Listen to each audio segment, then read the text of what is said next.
Hey, Alyssa! Howdy! This is Maria. Huh? Maria? Saw your name on the school alumni line contact list, so decided to drop you a line. Pun. Hey, why didn't you come to today's alumni party? We're having a blast! Yeah, I had work today. Sorry. Huh? Work? Too bad. I was looking forward to hearing some cool blue-collar working girl stories. Blue-collar working girl? Yeah, used to call you Alley Cat, who spent 4 years of high school way in the back of the class, quiet as a kitten. Wondered how you turned out. What kind of mundane work were you doing? Well, I suppose the work itself is a bit mundane. I knew it! That's why I wanted to hear today.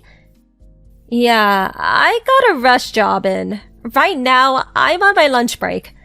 But it's Sunday. Yeah, well, my job doesn't really work that way.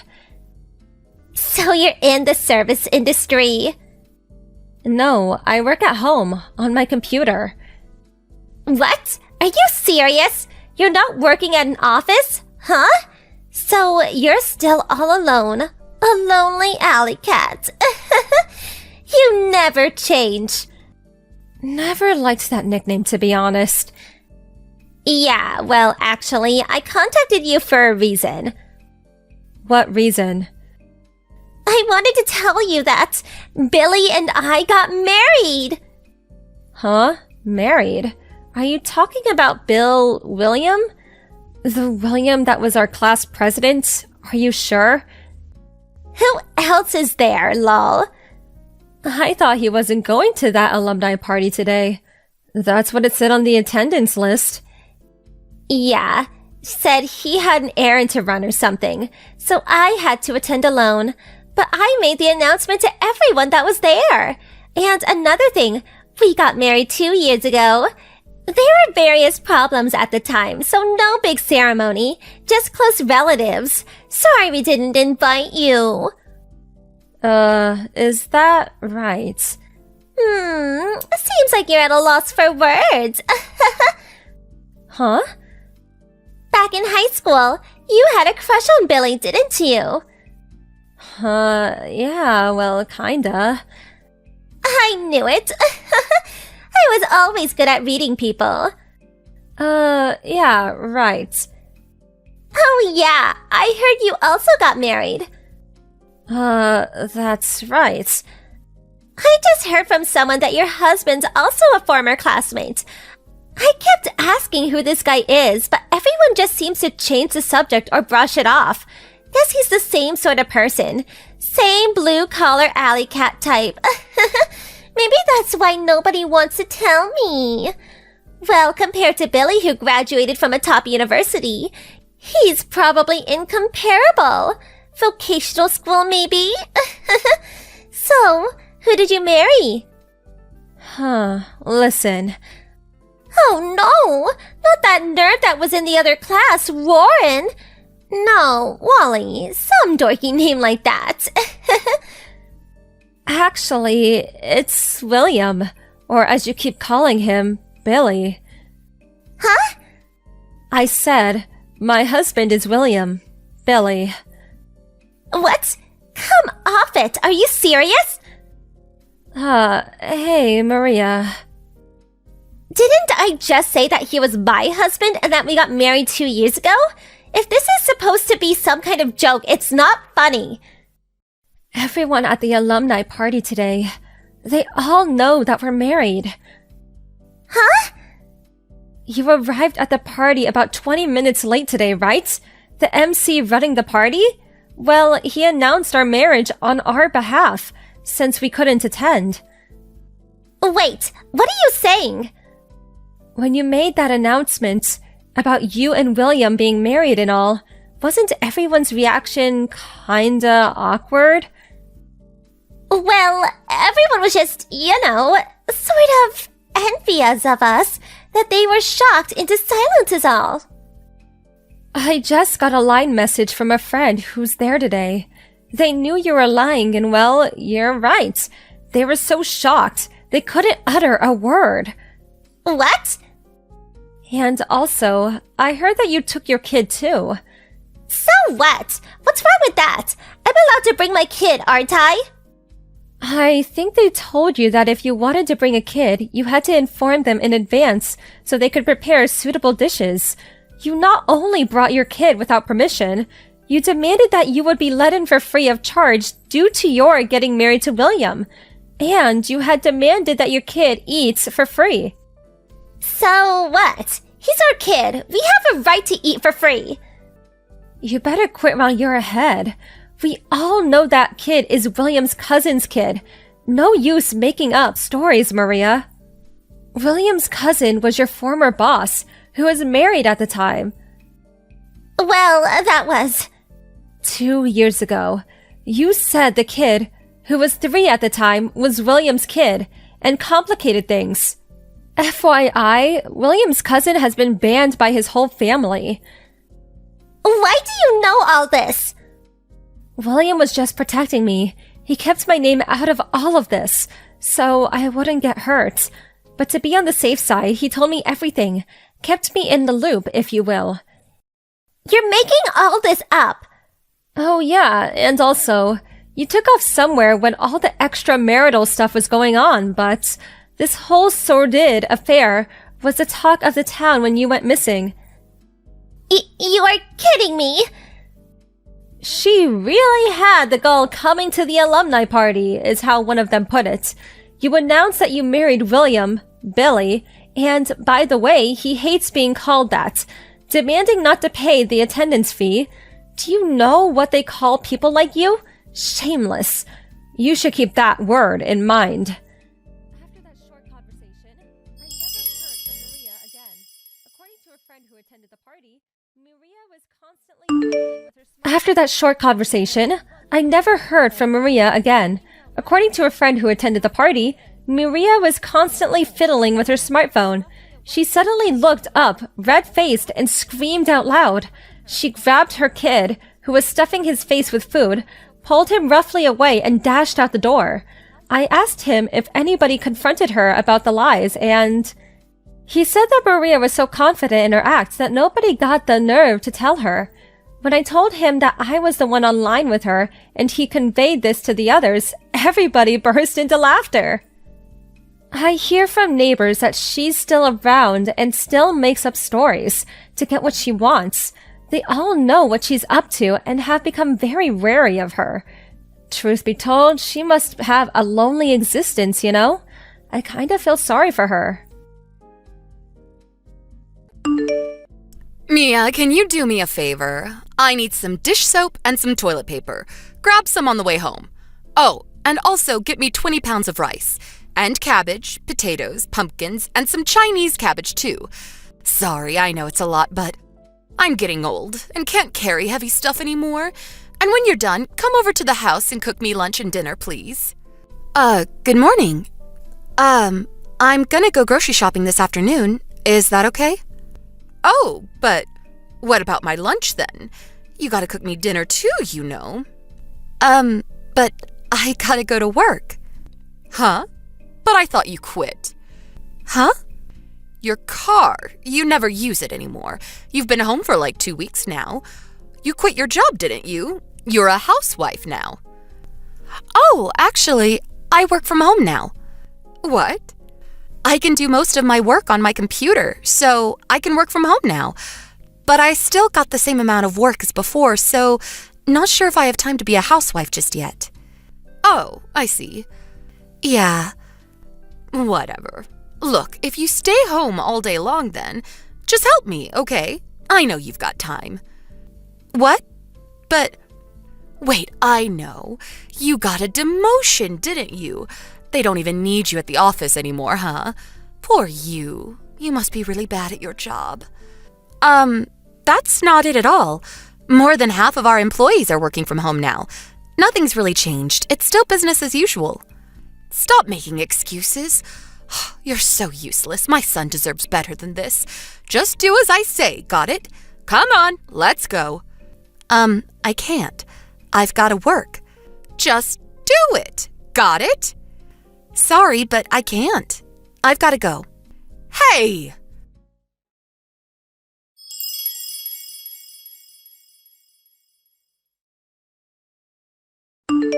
Mia, where are my groceries? You never came over yesterday. What's going on? I need you to do laundry, too.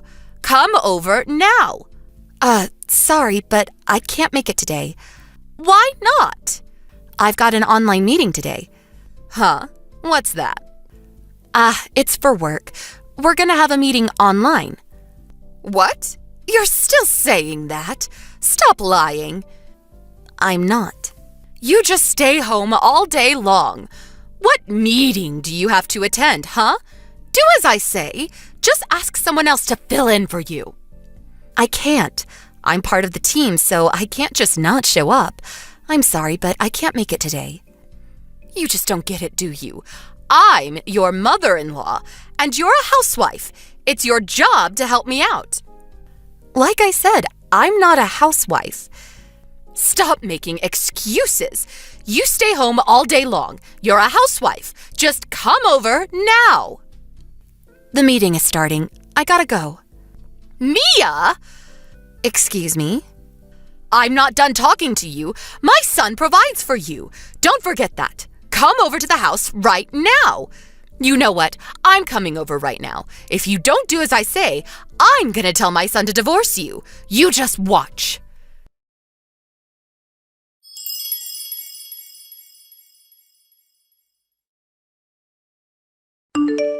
Mia, I've had it up to here with you. I went all the way to your house the other day, but you just locked yourself in your room. Who do you think you are, huh? Answer me. Good evening to you, too. You really did it this time. What are you talking about? I'm done talking to you. Please talk to your son. What? Why? I'm talking to you, Mia. I'm gonna block you now.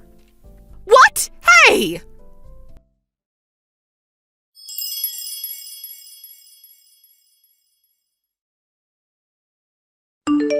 Mom, I'll take it from here. Rob, why did you marry her? Your wife is out of control. You know you can come home any time, right? Why don't you leave her? Listen, you know my company does business with Mia's, right? Huh? Yes, I guess. Yeah, we're in the same industry. Oh, okay. But she quit her job, right? Why does that matter? Look, we gotta talk about what to do with her. She's a housewife now. She has to act like one. She didn't quit. Huh? Like she told you, she works from home now. And the thing is, I work from home now too. What? Oh no, you got a demotion too? Why don't you just get a better job? I know, we can ask your dad to help you out. You're not listening to me. Lots of people work from home now. It helps companies save costs, it lets employees spend more time with their families, and we still get the same amount of money. We both choose to work from home, okay? And it's not that easy, you know. But a few days ago... Huh? When we were having that online meeting, you came barging into our house, and we had to delay the meeting because of you. Huh? Mia was right in the middle of her presentation when you came in. Wait, what? And what you said to her? All you do is stay home all day long! You're a housewife! Do as I say! Don't talk back to me! If you don't do as I say, I'm gonna tell my son to divorce you! Huh? We all heard you yelling at her. What? That day, I was in the office. I was so embarrassed. My colleagues told me not to worry about it, but still. And another thing. How did you get into our house? I never gave you a key. Huh? I locked the door when I left for the office that day. So how did you get in? Huh? Tell me. Last time I was over there, I found the spare key in the shelf and... What? You mean the one in our bedroom? What were you doing in our bedroom? I just wanted a spare key. You never gave me one, so... I didn't give you one because I don't want you coming into my house like that. But it wouldn't hurt, right? Like what if there's an emergency of some sort? Are you serious? Whatever. We already changed the locks, so... What? You're paying for the repairs.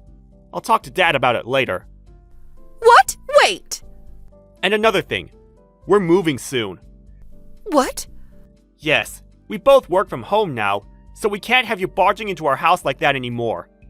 What? I'd never do that. It's too late. Look, I'm sorry, okay? You don't have to move. I'll be good. I don't trust you. And my boss said it was a good idea too. But we live so close. Yeah, that's the problem. Needless to say, we're not telling you our new address. What? One last thing. Don't ever harass her like that again. What? You heard me. We're done here.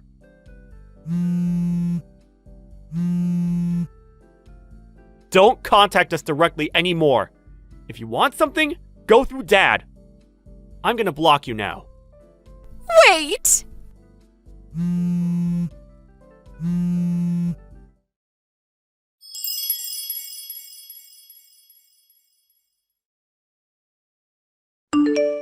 We moved out a few days later.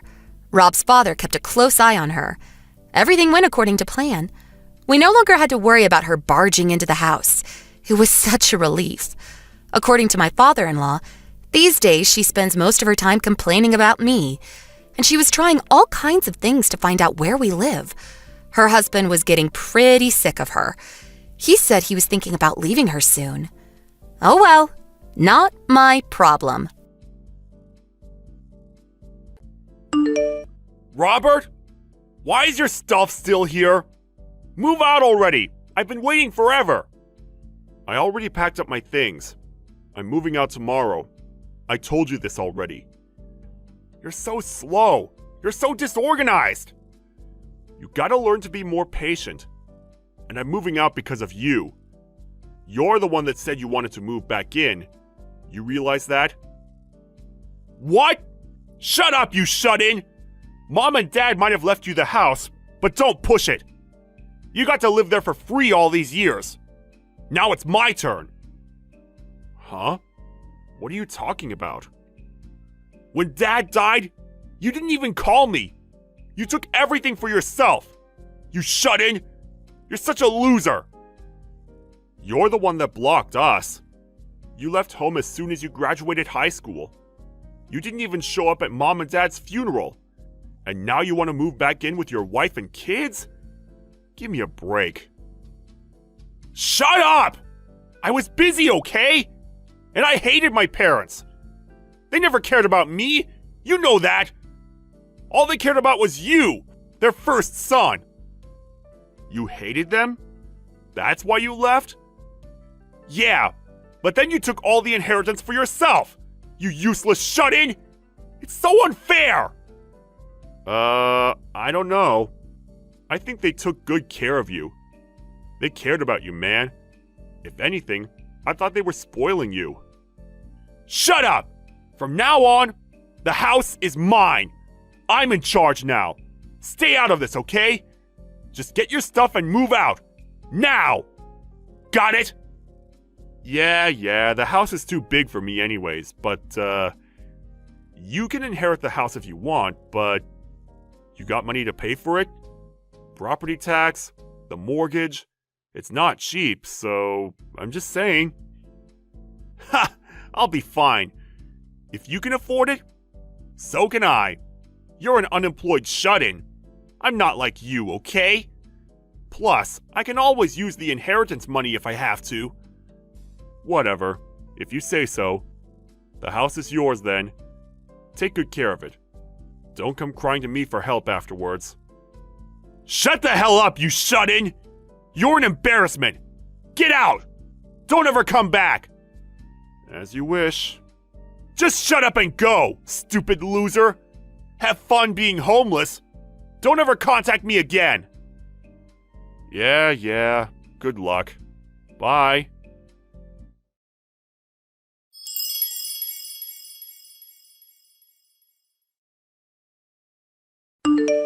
Hey, idiot! Where's the bank card? I need the inheritance money. Where did you hide it, huh? Did you take it with you? Huh? I'm kinda busy. Can this wait? Shut up and answer me! Where's the bank card? Don't tell me you took it! What? What bank card? There's no such thing. They left it in cash? Fine, where's the safe then? Tell me! There's no safe either. What are you talking about? Huh? Where's the inheritance money then? Is it in the bank safe? Tell me where! Now! Hurry up! Hold up. What on earth are you talking about? The inheritance money! Cash! I need the money! There's no money. Huh? What does that mean? They didn't leave us any money. They left the house and some furniture. That's it. They had some cash in the house, but I used it all on the funeral, so it's gone. What? Stop lying to me! You said you inherited money from them! No, I didn't. I was talking about the house. I never said anything about money. What? Stop lying! How else were you able to pay the mortgage? You're a shut-in! You used all the inheritance money on something else, didn't you? Why do you assume that I'm a shut-in? I work for a living. Huh? What do you mean? Wait, you don't know what I do? I've been doing it since you were living here. Seriously? What? You just stayed in your room all day long reading and stuff. You don't have a job? I'm an author. I published my first book when I was in college. You didn't know that? I make good money. And I also trade stocks, so yeah. What? Seriously? How much do you make every month? Probably half of what you make in a year. I'm doing pretty well for myself. What? Liar! Stop lying to me! But that's how I paid for the property tax and the mortgage. Whatever. You don't have to believe me. Anyways, there's no inheritance money, so... Look, I gotta go. Hold up! This isn't what I signed up for! We just paid the movers! I'm broke! I can't pay the mortgage! Send me some money, now! This is your house, too! And you make a lot of money, right? Pay up then! Seriously? After all those things you said to me? You said you'd take care of the house. That was the deal. Figure it out. Shut up! You tricked me! I just wanted nice things for my wife and kids! But my wife left, saying she doesn't want to live here! It's way too far from the city! And the kids left with her! And now I'm broke! What the hell? How is this my problem? You wanted this, and I didn't trick you. This isn't my problem. Yes, it is! You're my big brother! This is your house, too! No. I don't think so. I told you I'm out. You're in charge now. Why don't you just sell it or something? How am I supposed to sell this house? This place is in the middle of nowhere! I know! You buy it! Buy the house from me! Why on earth would I do that? I just moved out. You basically kicked me out. Fine, you can have the house back! Just take it! No. You said you wanted the house. Well, now it's yours. Figure it out. Do something! Help me! Come on! We're family, please! Dude! You're embarrassing yourself.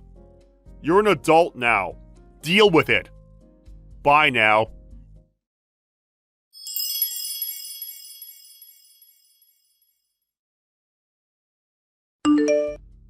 He kept texting me after that, but I just ignored him. Eventually, he gave up. A few months later, the bank came and foreclosed the house. Then his wife left him and took the kids with her. He lost everything. Sucks to be him, but oh well. Not my problem.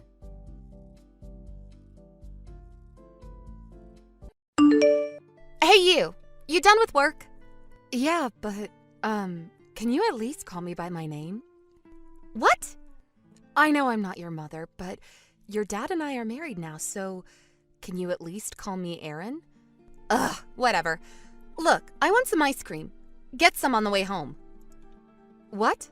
Why don't you get some yourself? What? There's a convenience store right next to the house. No way. And I don't want to spend my own money on ice cream. I gotta save up. For what? You know, designer clothes and designer bags. That kind of stuff. You're still in college. You're too young for that. I just don't want to waste my money on ice cream, okay? Just pay for me. Plus, I spent all my money yesterday on new clothes, so... Wait, you spent all your allowance already? Your dad gives you $200 a month, and you take money from my wallet every chance you get. If you want to buy nice things, fine, but you should get a job or something. You're so annoying! Shut up already! Oh, hey, there's this new bag I want, but it's more than $300. Can you lend me like $500? No. What? If your allowance isn't enough, get a part-time job. Listen, you. I'm the one who gave my dad permission to marry you. You know that, right? That's irrelevant. I may not be your mother, but I still have to look out for you. I promised your father I would. So no, I'm not giving you money. Screw you! If you want to stay in the house, you better pay up. If you say no, I'll end you. I'll just tell my dad that you picked on me. If I do that, he'll divorce you for sure. Don't forget that. Allie. I own you. You got that? Get that through your head. Just do as I say. I want my money by next Sunday. Got it? Hey, idiot. Where's my money? Where's my $500? Where are you anyways? Why aren't you home? Answer me. I'll tell my dad on you. Sorry for the late reply. I was driving. I don't care. My money. Where is it? I said no. Stop talking back to me. And where's my breakfast? Come back and cook for me right now. I'm not coming home. What? You getting a divorce or something? Divorce? No. Huh? But then why aren't you... Your dad and I aren't getting a divorce, but we're not going back to that house. Huh? I don't understand. You'll see in a few hours. What? Just wait and you'll see. You're not making any sense.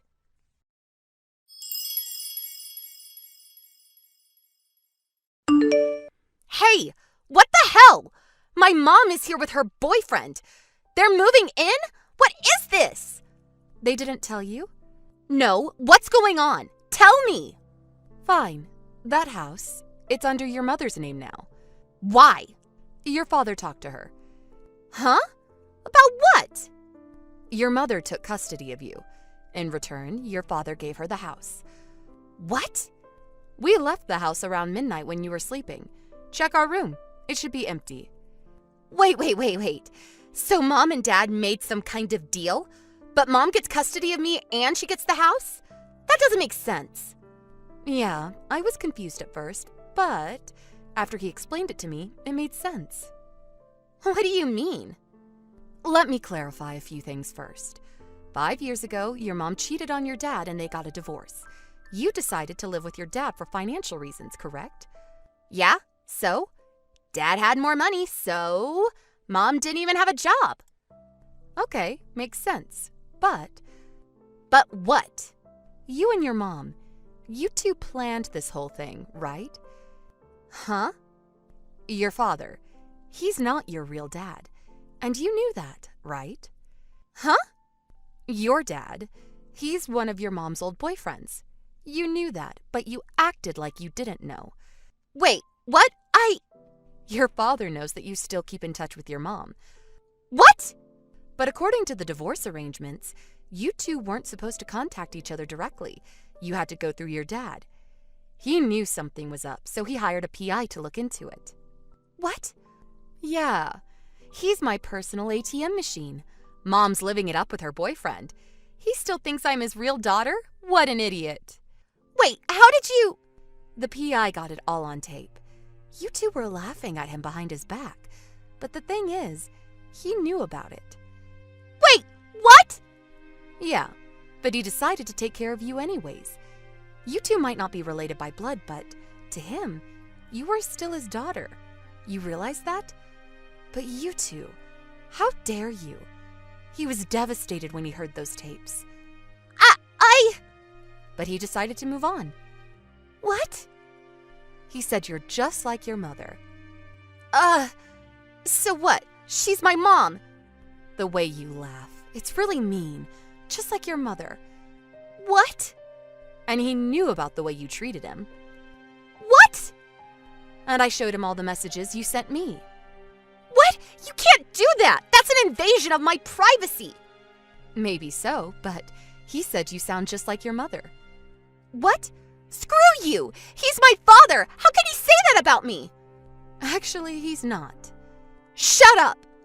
After that, he said he was done with you. What? Then he decided to give up custody, and he decided to give your mother the house. What? That still doesn't make any sense. This place is huge. My mom will probably invite her boyfriend to move in with her, and Dad still has to pay for child support, so what's in it for him? Your mom, she cheated on her boyfriend, and he found out about it, and she got dumped. She had nowhere to go, so she came to your father for help. Huh? Yeah, she's got a new boyfriend now, but this one was married, so his wife was suing them both. She needed a place to stay fast, and a source of income. Okay. She's talking about you, I think. Me? What? I think you're gonna have to leave school and get a job. What? Yeah, I don't think your mother can afford to put you through college. But Dad, he gave Mom some money, right? Yeah, but your mother, she spent it all to pay off her own debt. What? Yeah, but it wasn't enough. She's still got a lot of debt. You're joking, right? Nobody told me about this. Well, this is what your father told me, so if you want to know more, I guess you can ask your mother. Let me come live with you. What? I don't want to quit school. I'm not ready to get a job. I don't want to be poor. I don't want to be in debt.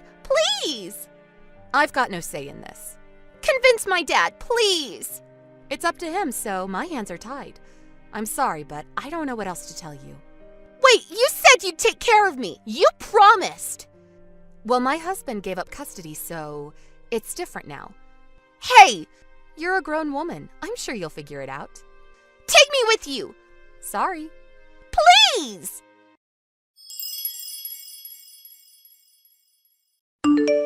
Allie had to quit school after that. She started working as a hostess after that. But then she got fired in less than 2 months. Not only that, she slept with her mom's boyfriend. Then the two of them ran off. Not sure where she was now, but things weren't looking good for her. As for her mother, she tried to contact my husband again, but we were living abroad now, so there was no way for her to find us. Phew, glad everything worked out. Time to move on with our lives. Hey, Alan. Everything good over there? Hey, Grace. What's up? Your friend's wedding ceremony. How's it go? Yeah, it was really beautiful. Yeah? Must have been nice. Hey, did you get some photos of the bride? Love to see them. Yeah, I snapped a few. Why? Emma's bugging me to show her. Oh yeah, Emma. Her life ambition is to be a bride. Kinda makes poor old Dad a little sad though. Come on, she's only 5 years old for Pete's sake. LOL. Yeah, I got all the photos on my smartphone. I'll show them to you when I get home. Okay, Emma says she's looking forward to them. I'm headed over to the after-wedding party now. You'll probably be meeting up with a bunch of old friends, so don't drink too much. Yeah, got it. Don't worry. Oh yeah, and you're coming home Tuesday night, right? You're staying a couple of nights, right? A good chance to get reacquainted with old friends? Yep. For now, no change of plans. That's why I took time off from work. Behave yourself. Don't drink too much and go off the rails. No worries! Okay then, the party's starting pretty soon. Better go! Yeah, right. Have fun.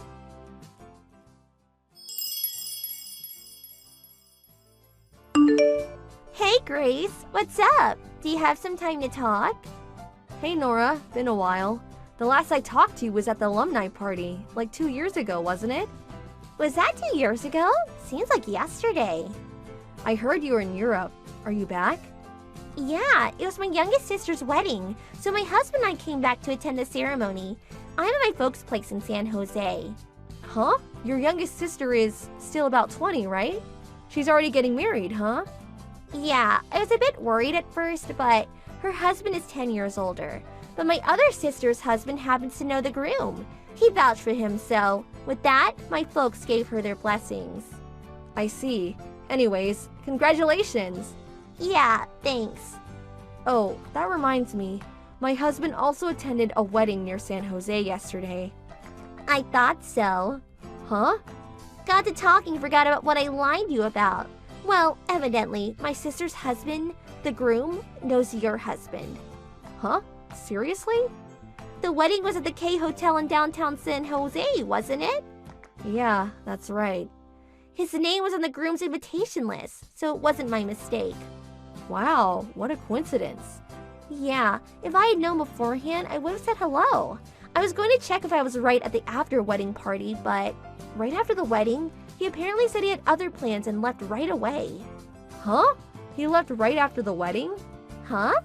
He seemed pretty excited about attending the after party. Really? Is that what he said? He didn't contact me to say he had an emergency or anything. Wonder what happened. Alan's friends were at the party, weren't they? Yeah, as far as I know, all his old friends were there. He told me he was going to stay until Tuesday and that he was going to be having fun with his old buddies. Seems a wee bit suspicious, don't you think? I don't know about that. No need to jump to conclusions. Probably just forgot to contact me, that's all. My sister and her husband are here. Want me to ask them?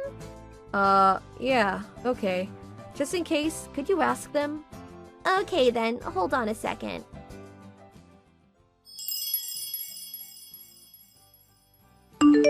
Sorry to keep you waiting. How'd it go? Yeah, well, where do I start? According to my sister's husband, Alan hadn't planned to attend the after-wedding party and had no plans to stay over until Tuesday. Really? That can't be right. Also, my sister said something kinda strange. Strange? Yeah, but could you give me a little time? I want to verify what she said. She's calling around to make sure. Yeah, well, okay. Sorry, didn't intend to stir up trouble or anything. It's not your fault, Nora. You have nothing to apologize for. Well, I hope it's just all a misunderstanding. I'll get back to you at about 3 o'clock, okay? Sorry to put you through all this hassle. I'll be waiting to hear back from you.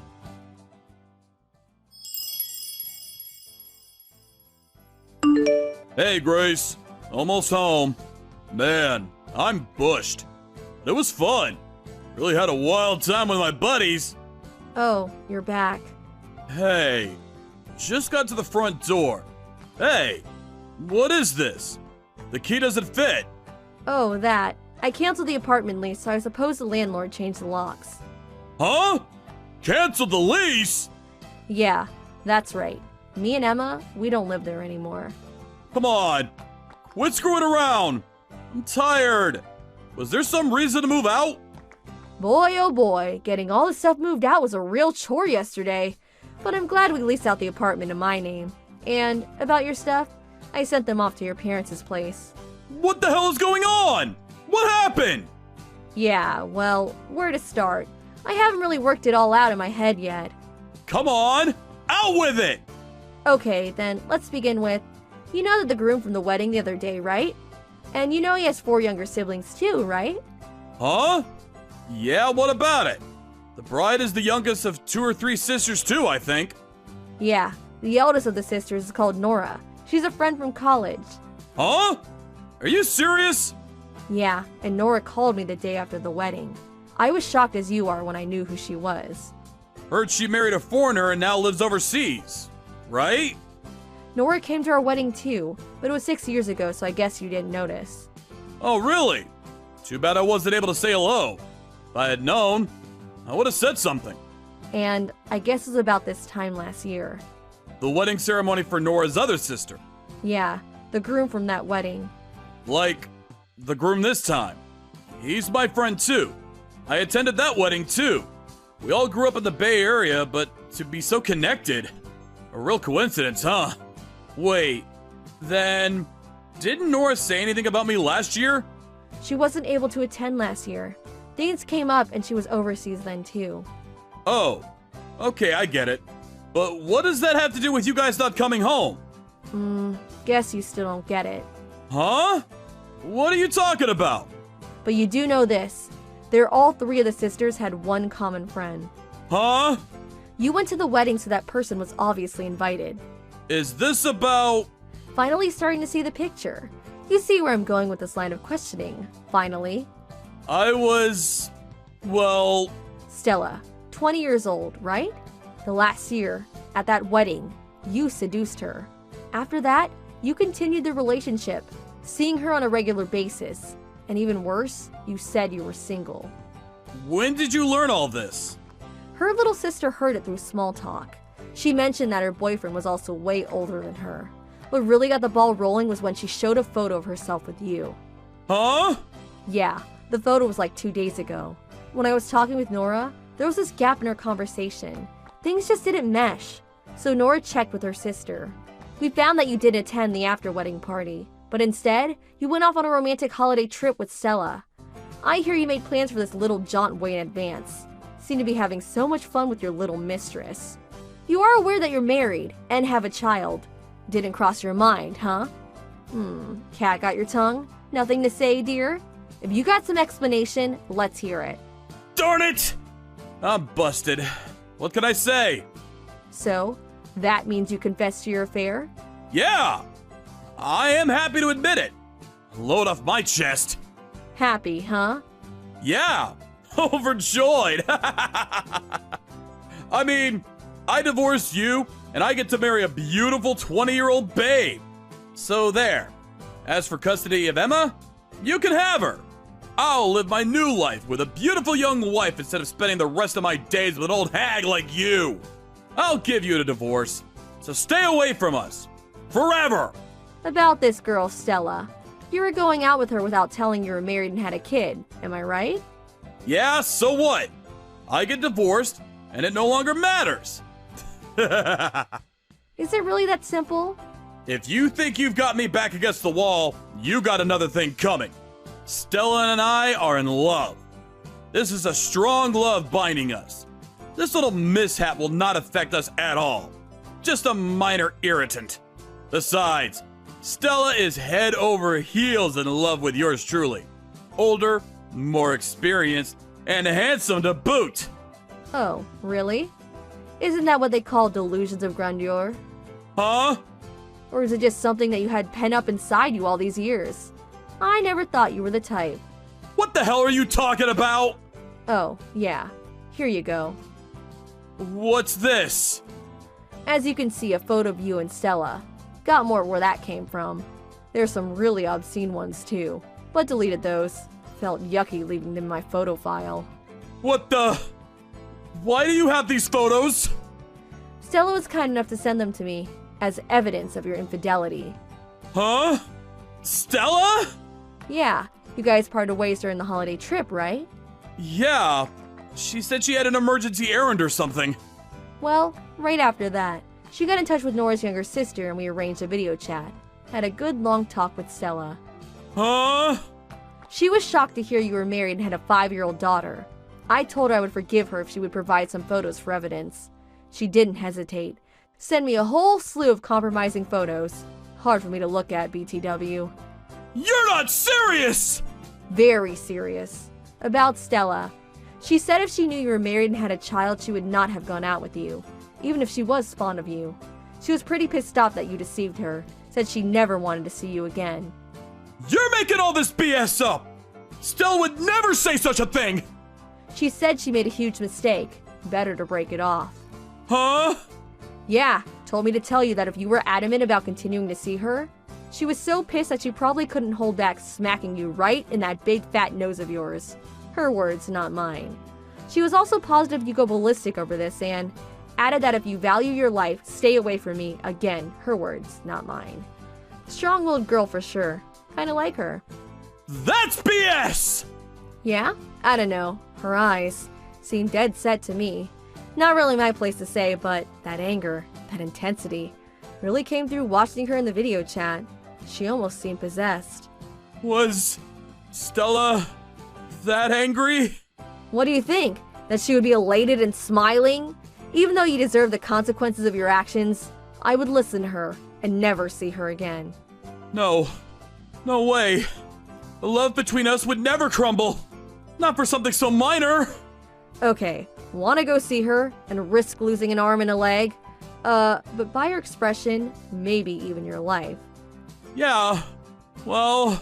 As for me, I plan to get a huge divorce settlement and child support from you, so better if you stay alive, lol. What?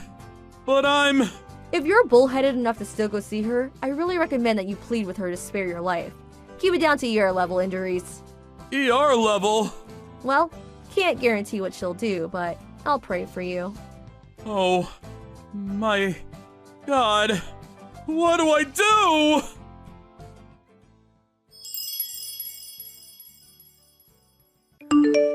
I had contacted both of her folks in advance, and after this conversation, they arrived. They met up with Alan in front of the apartment, standing around in total confusion. Well, needless to say, Alan and I got divorced. We worked out a one-time settlement and child support payments. Alan returned to his parents' place, but after the divorce went through, they eventually kicked him out. All the divorce papers went through without a hitch, and payments were made. Emma and I moved away and kept our address and contact info secret. Since then, all is pretty quiet. As for Alan, the whole sordid affair spread quickly among his co-workers. The stress of all the talk behind his back forced him to eventually retire. Needless to say, his friends heard about his infidelity and didn't want anything to do with him. After quitting his company, he had a hard time finding a new job. Went through his savings in no time. I hear he's doing whatever part-time job is available. He's apparently leading a pretty frugal existence. Hello, Carly. Do you have a moment? Oh, good evening, Helen. Mom. Is there something I can help you with? This Sunday I'm having some friends over for a little tea party, 4 of us to be exact. I was hoping you would bake some homemade cookies and a cake for us. And, of course, I will want you to help out serving and whatnot. I'm so sorry. I'm busy on that day. Huh? You can't get over here? I already made plans on that day. A bit hard for me to make it over there. Oh, really? I provided this opportunity for my daughter-in-law to showcase her cooking skills. Thought it would be a great way to leave a good impression on my friends. I went out of my way to provide you with this opportunity and you reject it? That's why everyone says you're inconsiderate daughter-in-law. You seem to be the only one calling me an inconsiderate daughter-in-law. How could you say such a disrespectful thing to your mother-in-law?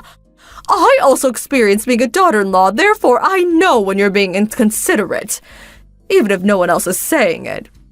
If I'm saying you're inconsiderate daughter-in-law, well, it's the same as if everyone is saying it. I see. I'm giving you a chance here to redeem yourself, make a good impression. I simply cannot believe your behavior. Like I said, I already made plans for this Sunday. Then simply reschedule. I'm really sorry. I wish I could, but I just can't. That day is... What are you saying? You didn't forget, did you? I never forget things, unlike you. Don't treat me like I'm going senile or something. Please, I'm not implying such a thing. So do you still want me to change my schedule?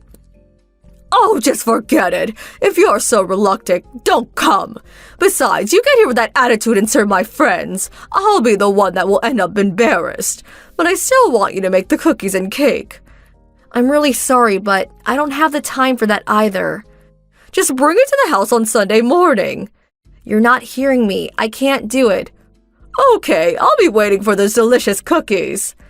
I'll say it again. No is no.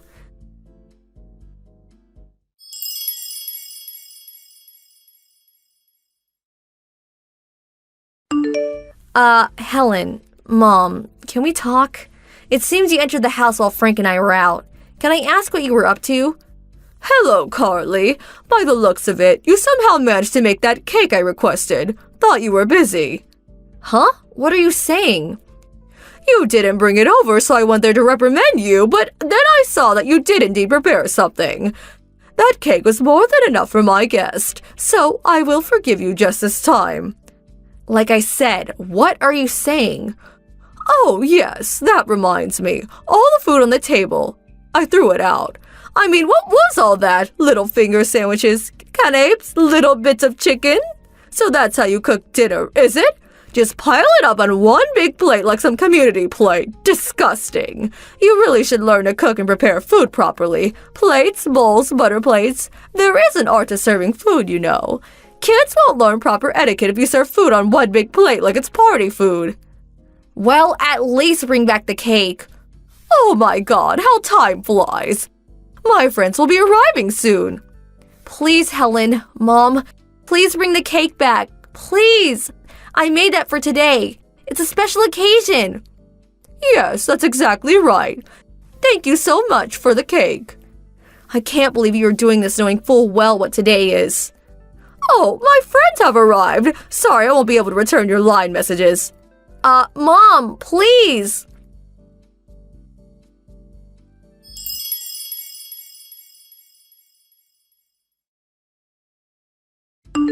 Carly, what was all that today? How dare you come to my place and shout into the intercom? If you want that cake so bad, go buy one down the street. All my friends were shocked. You yelling for your cake back. I was so humiliated. Answer me. Say something.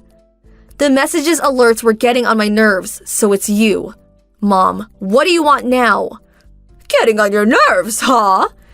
You locked the door, ignored my pleas, and enjoyed the cake with your friends. Well, you seem to have a problem with your attitude. That's not my problem. What did you just say? How dare you talk to your mother-in-law like that? My son will hear of this. Helen, you know perfectly well what day today is.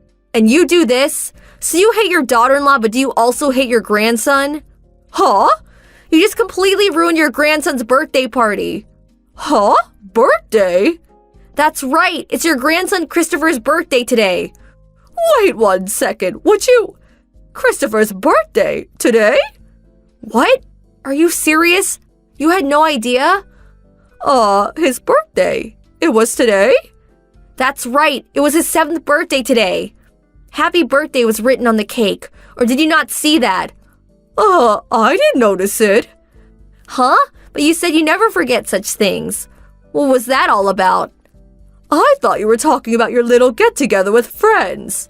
Huh? Seriously? You know, you meet once a month, right? That was when he was in kindergarten. I don't meet with those moms anymore. Besides, I told you about Christopher's birthday party many times. I told you that I was inviting friends and Christopher's kindergarten friends today. I also said not to make any last-minute requests because I was busy preparing for the party. Really, I don't really recall. Your husband was there too, so I'm sure he remembers. Oh, I see. Well, then, why didn't you mention it when I was talking about having that tea party with my friends? If you had just simply mentioned that, well, we wouldn't be in this mess. Every time I try to tell you something, you always cut me off. You get upset for interrupting. Then you turn around and spread rumors about me, making me look like some kind of monster. But, Helen, Mom, I'm really sick of this. I just wish you would stop giving me a hard time. I never. The main problem seems to be that you never really listen to what I have to say. Every time I try to explain something to you, you always brush me off. I sent you a line message on numerous occasions, but again, you would just turn your nose up at it, not even see it. I never did that. Oh, yes, you did. In fact, about 6 months ago, I told you in advance that we would be gone for 2 days to visit my folks. But you, as always, ignored her message and came right over. Thinking we were there, you started shouting in the intercom and ringing the doorbell over and over again. You made such a racket that the neighbors got worried and called my folks. I was so humiliated. No use dredging all that up. What's past is past. It was not only that. When Christopher and I came down with the flu, I asked you not to come over for at least a week, but there you were banging on the door, shouting into the intercom. I'm sure you remember we were endlessly going back and forth on the intercom. You probably don't even care, but I had a severe fever and could hardly stand up. What's more, Christopher had finally fallen asleep after tossing and turning all night. Because of your non-stop bell ringing and door banging, Christopher was in bad shape. If your husband hadn't come and got you, Christopher's fever would have worsened. I can never forgive you for that. Well, that was because... And there's one more thing I want to add. You didn't attend Christopher's birthday party last year either, am I right? Huh? Such a waste. I invited you way in advance. A friend apparently called you on that day and you went shopping as I recall. But your husband showed up. Actually, we were all befuddled by your actions. That's why we decided not to invite you, but I never figured you'd steal Christopher's cake and dump all the party dishes into the trash. Unbelievable. I simply just forgot. You can't fault me for being a little careless. But I have to say, this really takes the cake, literally. Huh? You don't seem to repent. Think about what you did. You stole Christopher's birthday cake. You dumped all the party dishes into the trash.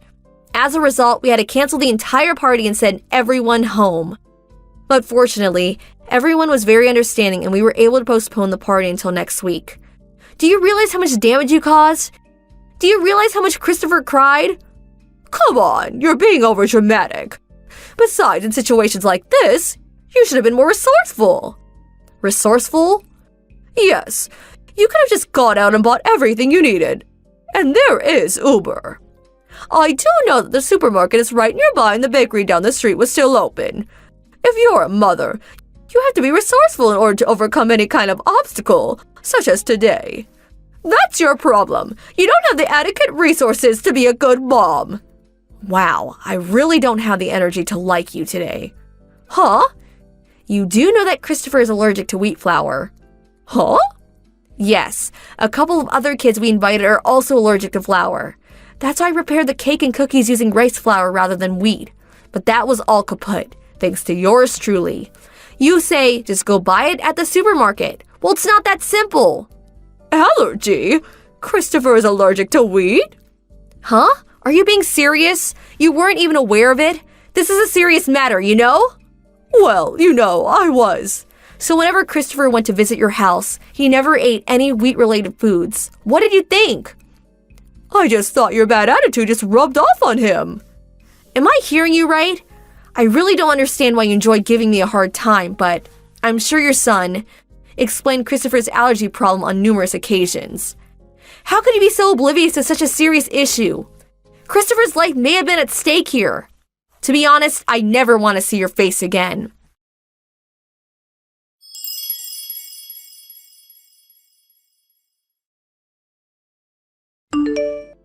My husband was also following this conversation. He was so angry that he stormed over there and gave my mother-in-law a real dressing down. And she finally confessed to all the pestering and the atrocities treatment of me. It turns out she took credit for making the cake, and as for me, of course, she depicted me as some kind of monster that never cooked or took care of the family, much less her child. But fortunately, such lies don't get very far. People who know me quickly refuted such blatant lies. She couldn't handle all the whispering and rumors about her that she decided to move away, to a relative's place way out in the country. And her husband seemed to come to his wits' end too. This incident seemed to be the last straw for him. Apparently, he finally submitted papers for divorce.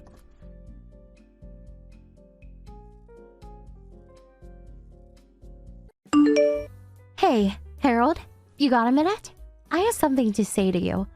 Hey, Jane. What is this something? Is it important? Want to talk directly? Well, actually, I was going to call and talk to you directly, but figured I should leave this kind of stuff in text form, you know. So, do you mind? No, not at all. So, what's up? We've been going on for, 5 years now? And now we're both in our mid-20s, right?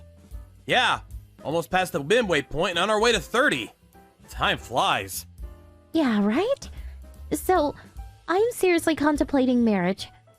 And age-wise, thought it would be a good time to bring it up. Most of our classmates have already gotten married. Yeah, I know. As I said before, I asked you to wait a little bit longer. Remember? I'm currently studying so I can take over my parents' business. There's still a lot to learn, and I'm pretty busy. I'm not quite ready. I don't want to be a burden on you later on. Yeah, I heard that so many times. But a woman is only young once. I want to get married right away and be happy as soon as I can. So, I want to break up with you. Huh? Break up? If you keep postponing the marriage, before you know it, I'll be in my 30s. And there's a limit to when I can have a child. I completely understand how you feel, but until I can be really confident in myself, I just can't. Can't you wait for a little longer? It's gonna be several years before I'll be promoted to company president, but after a year or two, we can start planning the wedding. And for now, the company's on a steady keel.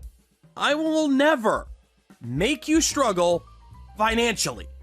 To be honest, I'm a little worried about your family business. I asked you about it before, but I still don't know what sort of a company it is.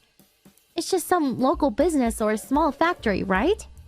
You guys are okay now, but it seems kind of shaky. Never know what will happen going forward. You always say you'll make me happy and would not burden me, but that's all talk. You never know what will happen. Let me get this straight. You're saying my pay won't be so great, and that's why you're concerned? I want to be a housewife, so I really don't want to have to work. And you say this company is a family business run by close relatives. Not really well-known name you can brag about. It'd be different if I was a wife of some major corporation. I sure would prefer a famous corporate name I could boast to my friends about. Famous corporate name. Huh. So it's all about having a cool title. Are you telling me you want to break up just for a title? So, what was all that time we spent together? All these years? It means nothing if we can't marry. During your university, you were fairly good looking, so I figured I would go out with you and see how things worked out. But, you know what? It's not about looks. A guy's gotta have money and a corporate title. Okay, so Jane, you want to dump me and find a guy with money and a cool title. Is that it? Even if he's 30 years your senior? Huh? Why do you... Do you really think I didn't know? I know you've been two-timing me with a guy you met on the dating site. I knew about you guys a long time ago. He's the vice president of a major corporation. He's almost 60 and twice divorced. So what? What's it got to do with you? It's none of your business. I'm breaking up with you, and we're not even engaged. You have no right to tell me what to do. I can marry whoever I want. Way better than marrying the so-called president of a tiny local company of a factory or whatever it is. I'd rather go out with an older guy who makes a six-figure annual income. Yeah. Well, what he lacks in appearance and age, he has money and prestige, I guess. Your perfect definition of a great guy. Yeah, unlike you. So, stop holding me back and break up with me. Yeah. Okay. You seem set on dumping me. Yeah, okay. I'm not gonna stop you. Do as you please, Jane. Finally. Figure it out, huh? So that's that. Our relationship is finally over. And please don't talk to me again. I'm the wife of a rich businessman. You're the owner of a local business. We live in completely different worlds. Do you get it? Yeah, I got it. I'll never speak to you ever again. And please, block me online. Alright then. I hope you find your happiness. I don't need you to tell me that. I sure will be happy. Just watch.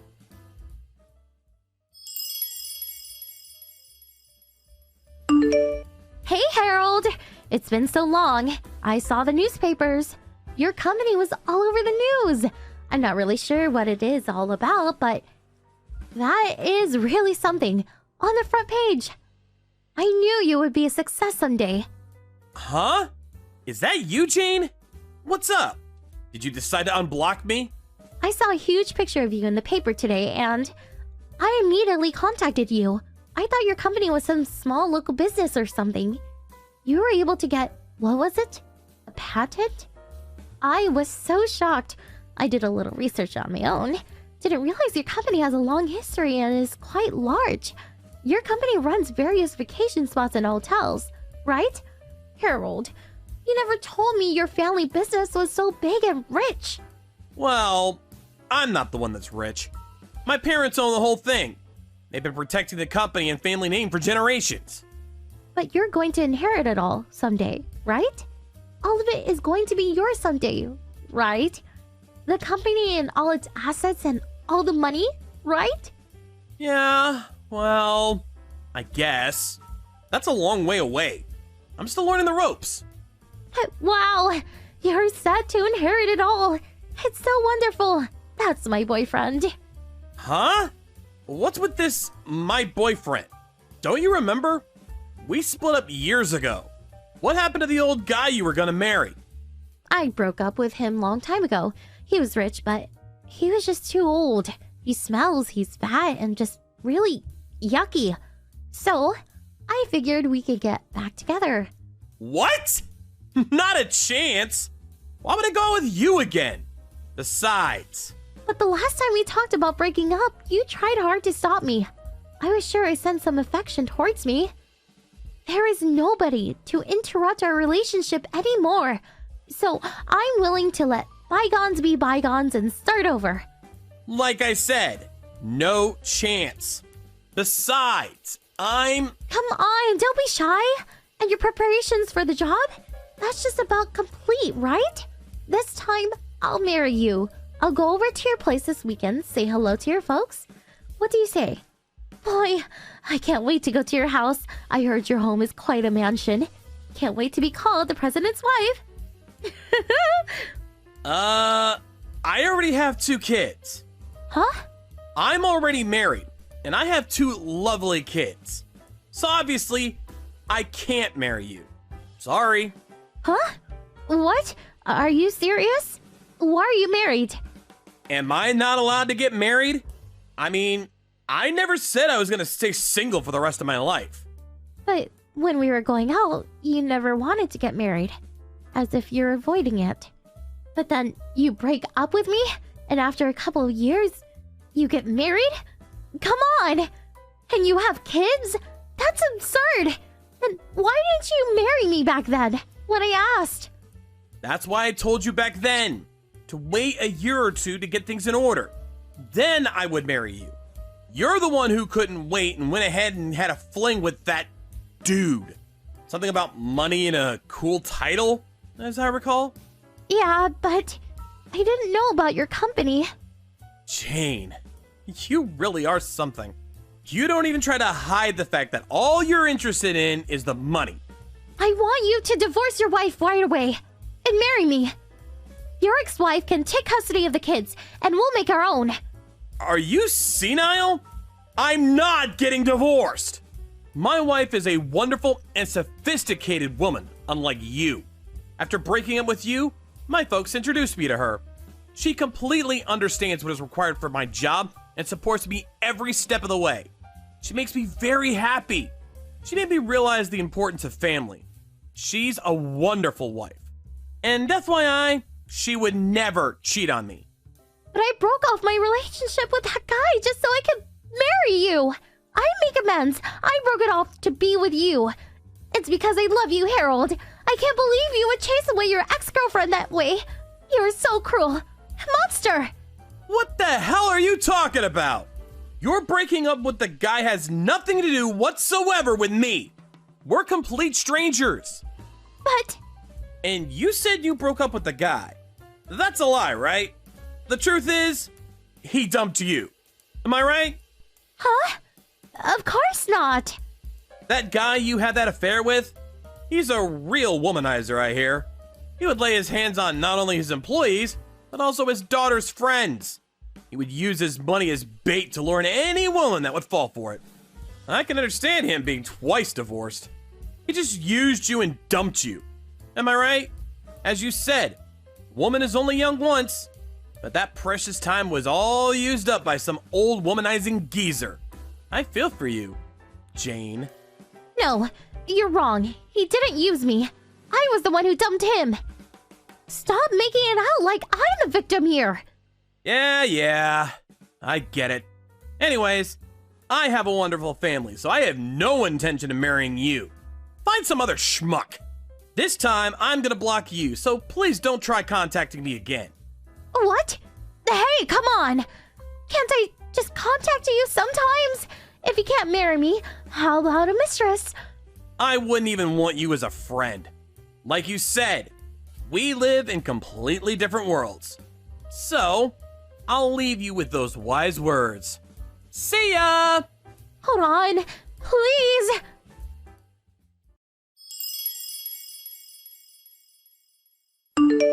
After we had the conversation, Jane hung around our home and office, trying to find the chance to talk to me again. She ended up stealing our mail and dumping garbage in our yard. We set up a security camera and got all the recorded evidence we needed. We took that to the police and charged her with stalking. Jane's parents visited us and apologized for her daughter's behavior. They promised they would keep a close eye on her and that she would never bother us again.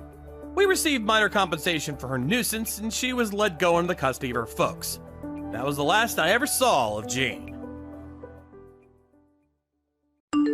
What did you think of today's story?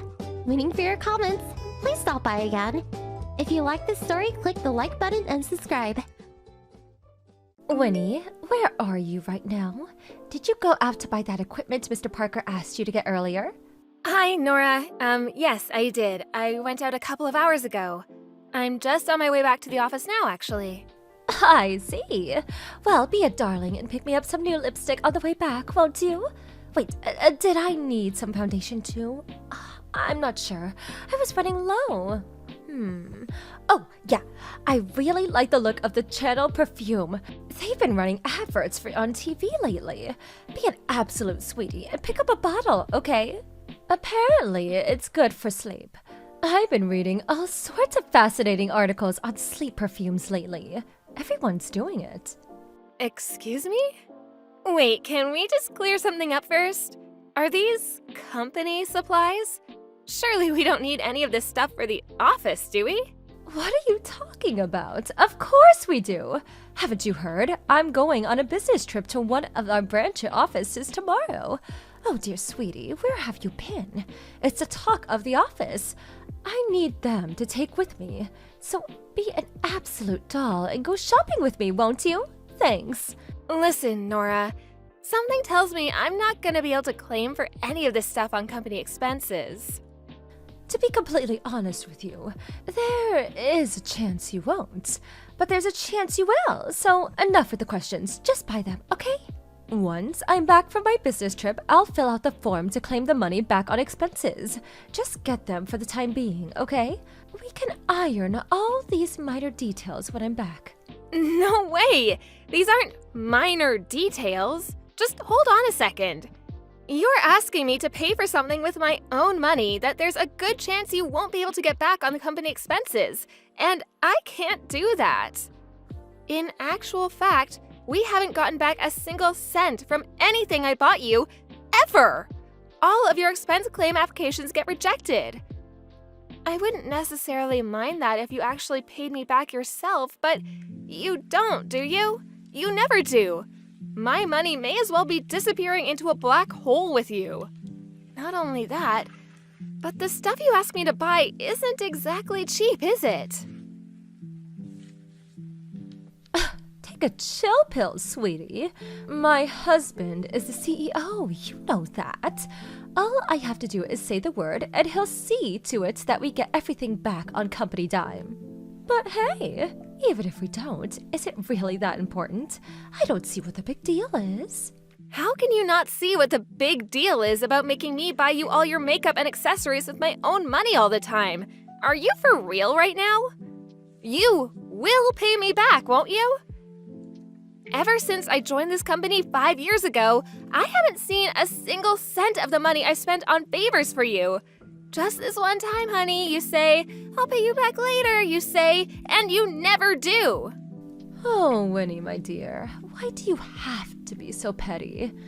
It's hardly like you're breaking the bank, is it? You should be grateful for the opportunity to show some gratitude for all the things that I've done for you over the years. That's not something that you force people to do.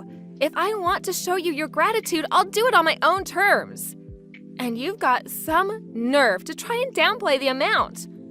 It might not seem like much each time, but it adds up. You've been doing this for 5 years now, you know? You will give me all the money back, won't you? You do plan on doing what you promised, right? You can be so annoying sometimes. Enough of this petulant whining. Just go and buy me the things I asked for. If you dare answer me back one more time, I'll have you fired. My husband is the CEO. The CEO! Do you hear me? Do you even understand who you're messing with here? You do not want to be in my bad books. I promise you that, little missy. Oh my god, this is ridiculous. If you understand the gravity of the situation, I suggest you buy me my things immediately. Off you go now, my subservient little lipstick slave. I have too much on my plate to be worrying about the likes of you right now. I have a business trip to prepare for after work. You do not want to make someone as important as me wait. Hurry up and get back to the office with my things ASAP. You can rush me all you like. I'm not even anywhere near the store yet. If you're not back at the office within the next 3 seconds, I'll triple today's workload as a punishment. 1, 2... Oh, what a shame. There goes the rest of your day. What the heck? Are you a child? Wait, when you say triple my workload, you mean you're gonna palm your work off onto me, don't you? Why must you...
That sound? If you don't want to lose your job, I suggest you start obeying me and stop giving me back chat, young lady.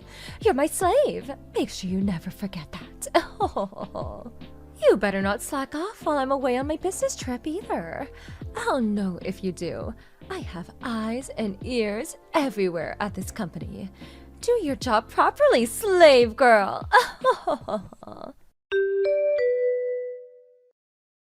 Damn it, Winnie!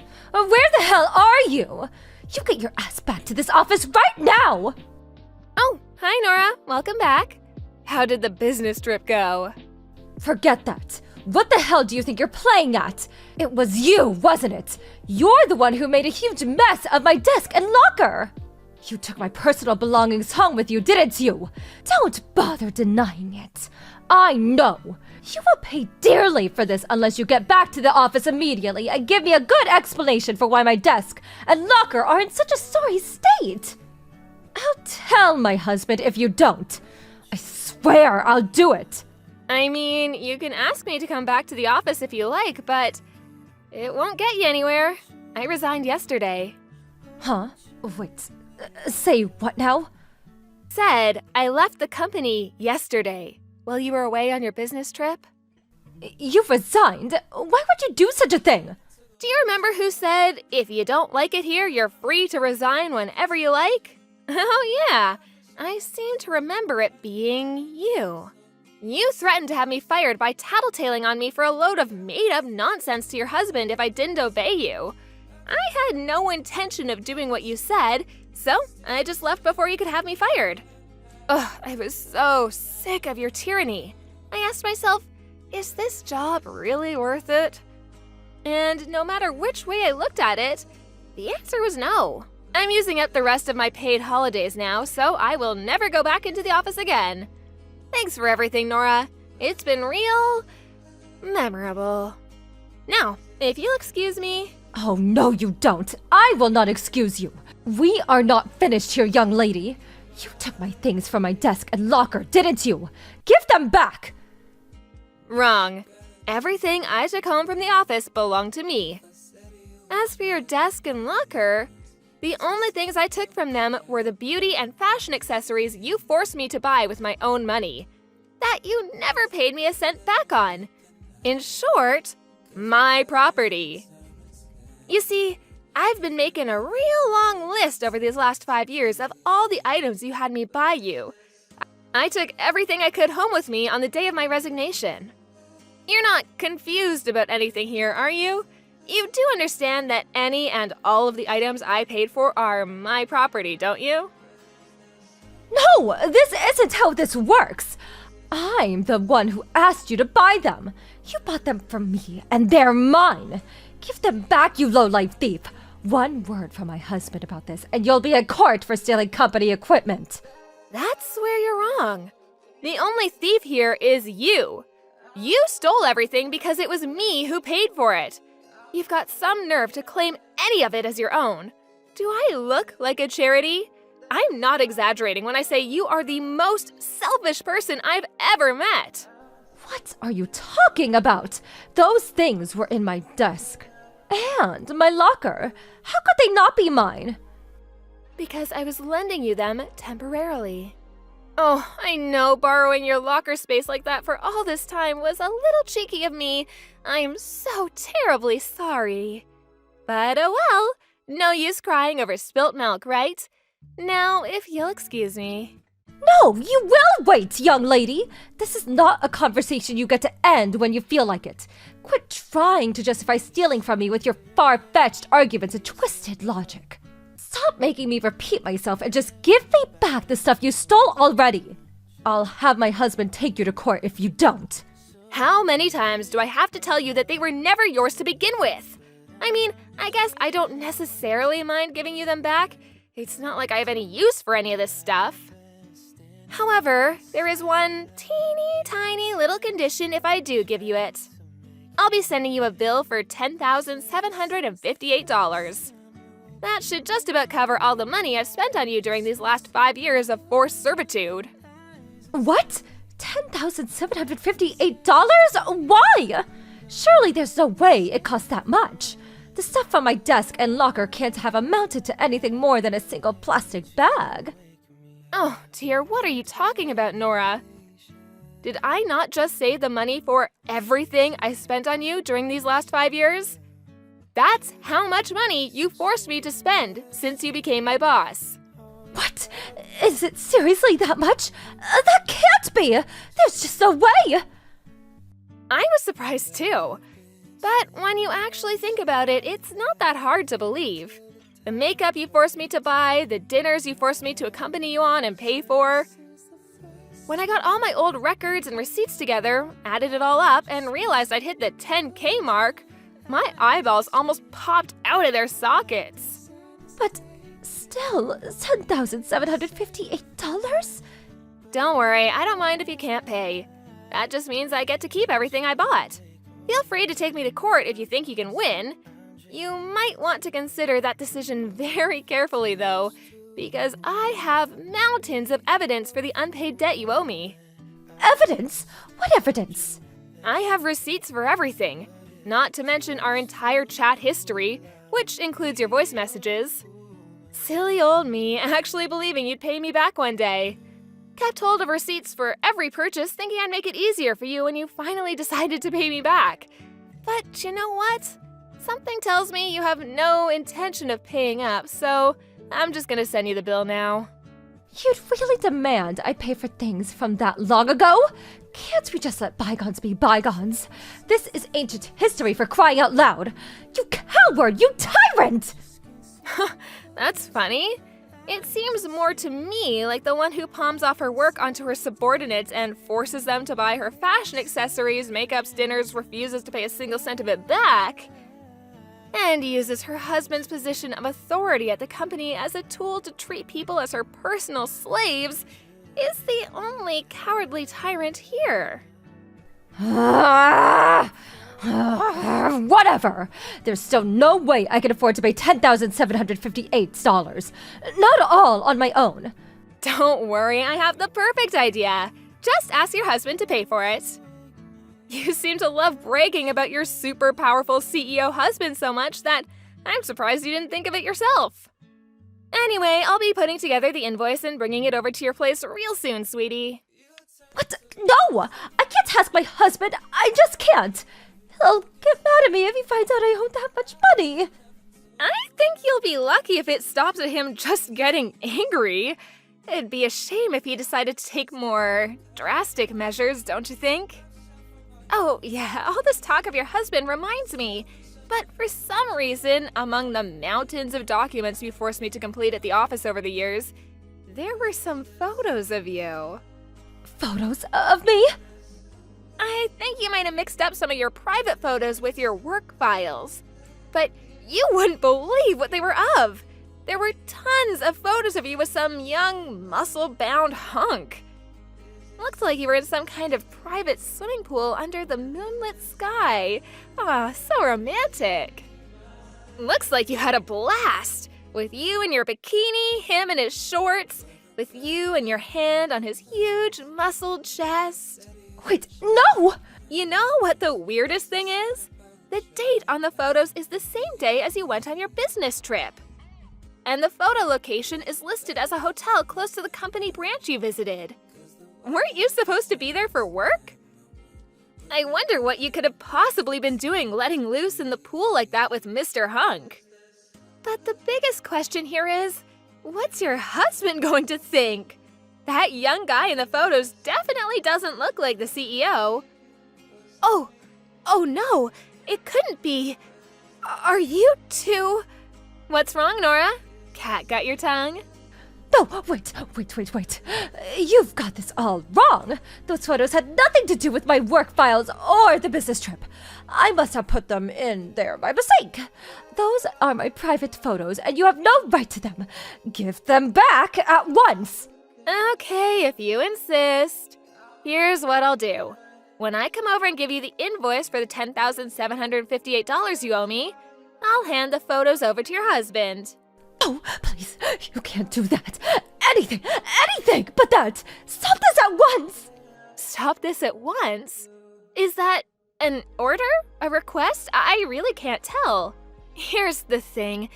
You're not my boss anymore, so I don't think I have to listen to a word you say. If that was an order, I think you know where you can stick it. It was a request. I'm begging you. Please, don't give my husband those photos. I'm seriously begging you here. If he sees them, he'll divorce me. If it's money you want, I'll pay anything. Please stop this. Oh, so you're begging me, huh? Hey, Nora, do you remember that time I asked you to stop bullying me and treating me like your personal slave? What was that you said again? Go on, remind me. I'm not sure I remember. Well, you're way past the age where you can beg for things to get your way. You're not in elementary school anymore. Sometimes you just can't get your way, no matter how much you don't like it. That's just the world we live in, sweetie, and you do better to accept that sooner rather than later. I'll be dropping by your place tomorrow. See ya! The next day, as promised, I made my way to Nora's house with her fashion and makeup accessories and the invoice for the money she owed me. In one last desperate attempt, she tried to snatch the bag off of me while she thought I wasn't paying attention. But I didn't let my guard down for a second, and after eluding her sudden lunge with a well-timed dodge, handed over the evidence of Nora's reign of terror and the invoice to her husband. He was mortified, and after recovering from the shock of finding out what had been going on, he apologized profusely to me and promised to make his wife pay every last cent of what she owed. Next, after finding out about the affair and how his wife had been using his position at the company as a shield to abuse her subordinates, he demanded a divorce and a hefty sum in compensation. When news of all this reached the office, Nora's other victims finally felt emboldened enough to speak out about the campaign of abuse she'd subjected them to. After being taken to court, she received a disciplinary discharge from the company. In one devastating swoop, she lost her job, her savings, and even her home. She returned in hopeless desperation to her parents' house, a shadow of her former self. I wonder what she thought would happen. I immediately found work at another company after my resignation, and I'm currently working as hard as I can, surrounded by the greatest bunch of colleagues and boss I could ever hope for. It'd be great if I had a boyfriend too, but I guess I'll have to wait a little longer on that one. Thank you for watching. Please subscribe and hit the like button. See you next time.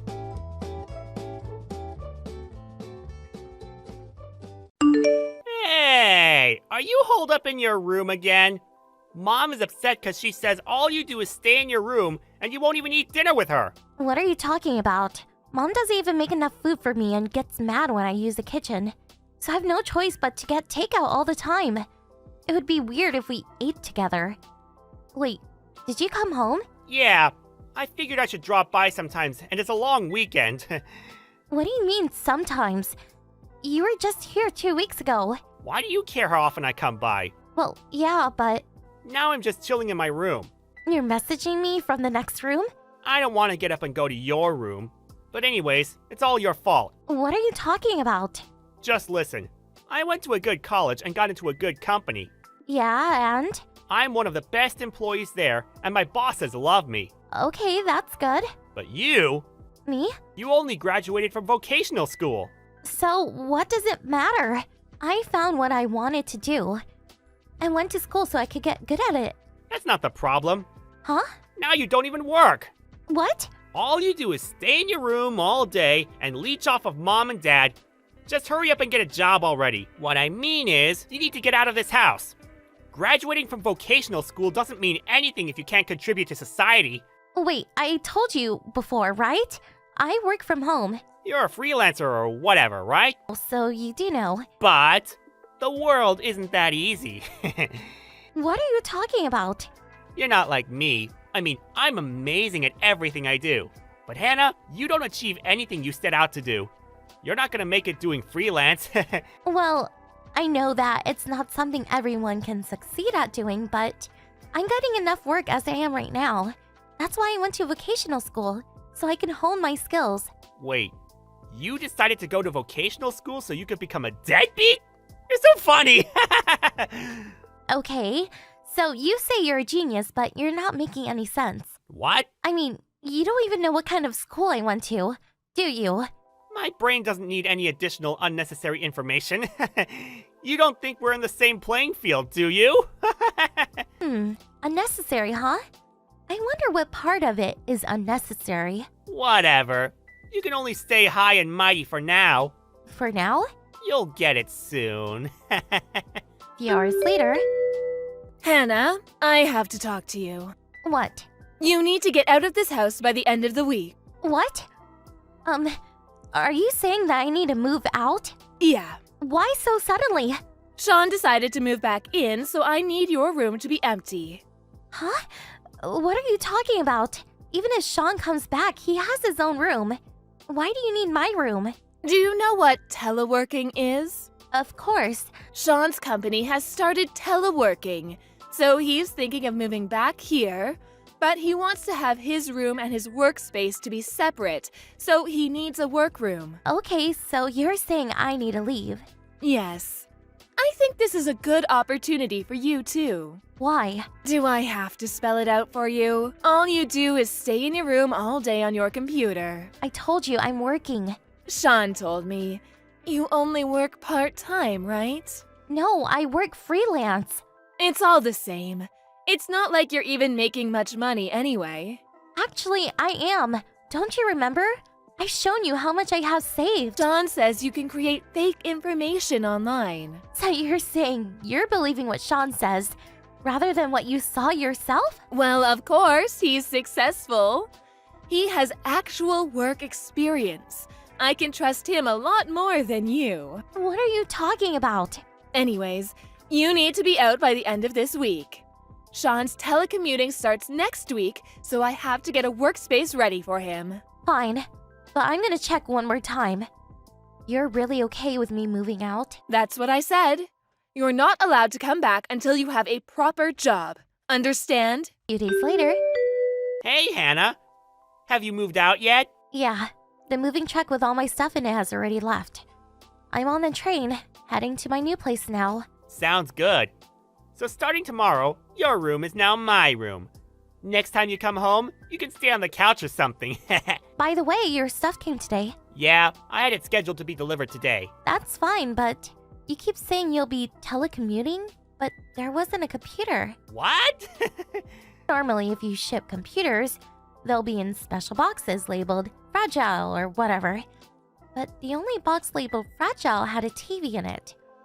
Are you sending it separately or something? What? What are you talking about? There's already a computer at the house. I don't have to bring a separate one. Was there? Oh, I'm almost there. Already? I was killing time at a cafe nearby. Bye. 15 minutes later. Hannah! What is this? Why is everything gone? What? There's nothing left in your room. What did you do with all the stuff? What do you mean, what did I do? I told you I packed it all up to move to my new place. What? Why did you take everything with you? It's my stuff. Of course I'm gonna take it with me. You should only take the stuff you bought with your own money, especially the computer. I'm gonna use it. What are you talking about? I bought everything in my room with my own money. The computer too. Of course I'm gonna take it with me. You're a liar! A freeloader like you doesn't have the money to buy a computer that expensive? I told you I'm not a freeloader. There's no way you can do freelance work. You're too stupid. No way you can buy a computer by yourself. I told you I'm making about as much money as someone my age working at an office. Liar! If you don't believe me, just ask Mia. Mia? Remember? Mia works at the company store. When I got my computer for work, they didn't have anything advanced enough in the store, so I asked Mia to order me this one. She saw me buy it with my own credit card. She'll tell you that it's mine through and through. I mean, I saved up the money for the computer at my part-time job that I was working at while I was going to school because I wanted to save for my future. So, it doesn't matter how much I make now. Whatever. Just bring back the computer. I need to use it. No, I need it for my work. If you're really making that much money, just buy a new one. Bring it back. Just hold on. You want to use a computer for telework, right? I believe your company will pay for a computer so you can work from home if you need one. No, well... Whatever. Anyways, make sure to tell Mom that you were fired, okay? What? What are you talking about? I know that your company actually started teleworking 6 months ago, and that you're an okay employee, so you were selected as a member of the first team to start teleworking. But when you actually started working from home, I found out that you don't do any actual work, right? And you couldn't pay rent anymore while you were looking for a new job. So, you moved back home. How do you know all of that? My friend works at that company. What? Who? Can we stop talking about this? I get nauseous texting on the train. I don't feel so good, so see ya. Hey, wait! Bye. 3 months later. Hannah, I need you to answer the phone. What? Your father's brother just called me. He said that I owe him 3 months back rent and I need to pay him ASAP. What is he talking about? Sean says he has no idea what he's talking about. Hannah, do you know what's going on? What do you mean, what's going on? Mom, are you not paying the rent? Of course. Why do I have to pay rent for a house that I own? Huh? What do you mean? That house is a rental. What? That house used to be owned by Dad's great uncle, so they've been renting it to us really cheap. But when you and Dad got divorced 4 years ago, you said you would not leave the house, so... They said they would let you keep living there if you paid the normal rent price. What? Wait. So that means that until 3 months ago, the rent was being paid? There's no way your father would pay it, and Sean just started working last year. Where did that money come from? Of course it came from me. What? You only work 3-4 days a week part-time and I'm the only one who can pay it.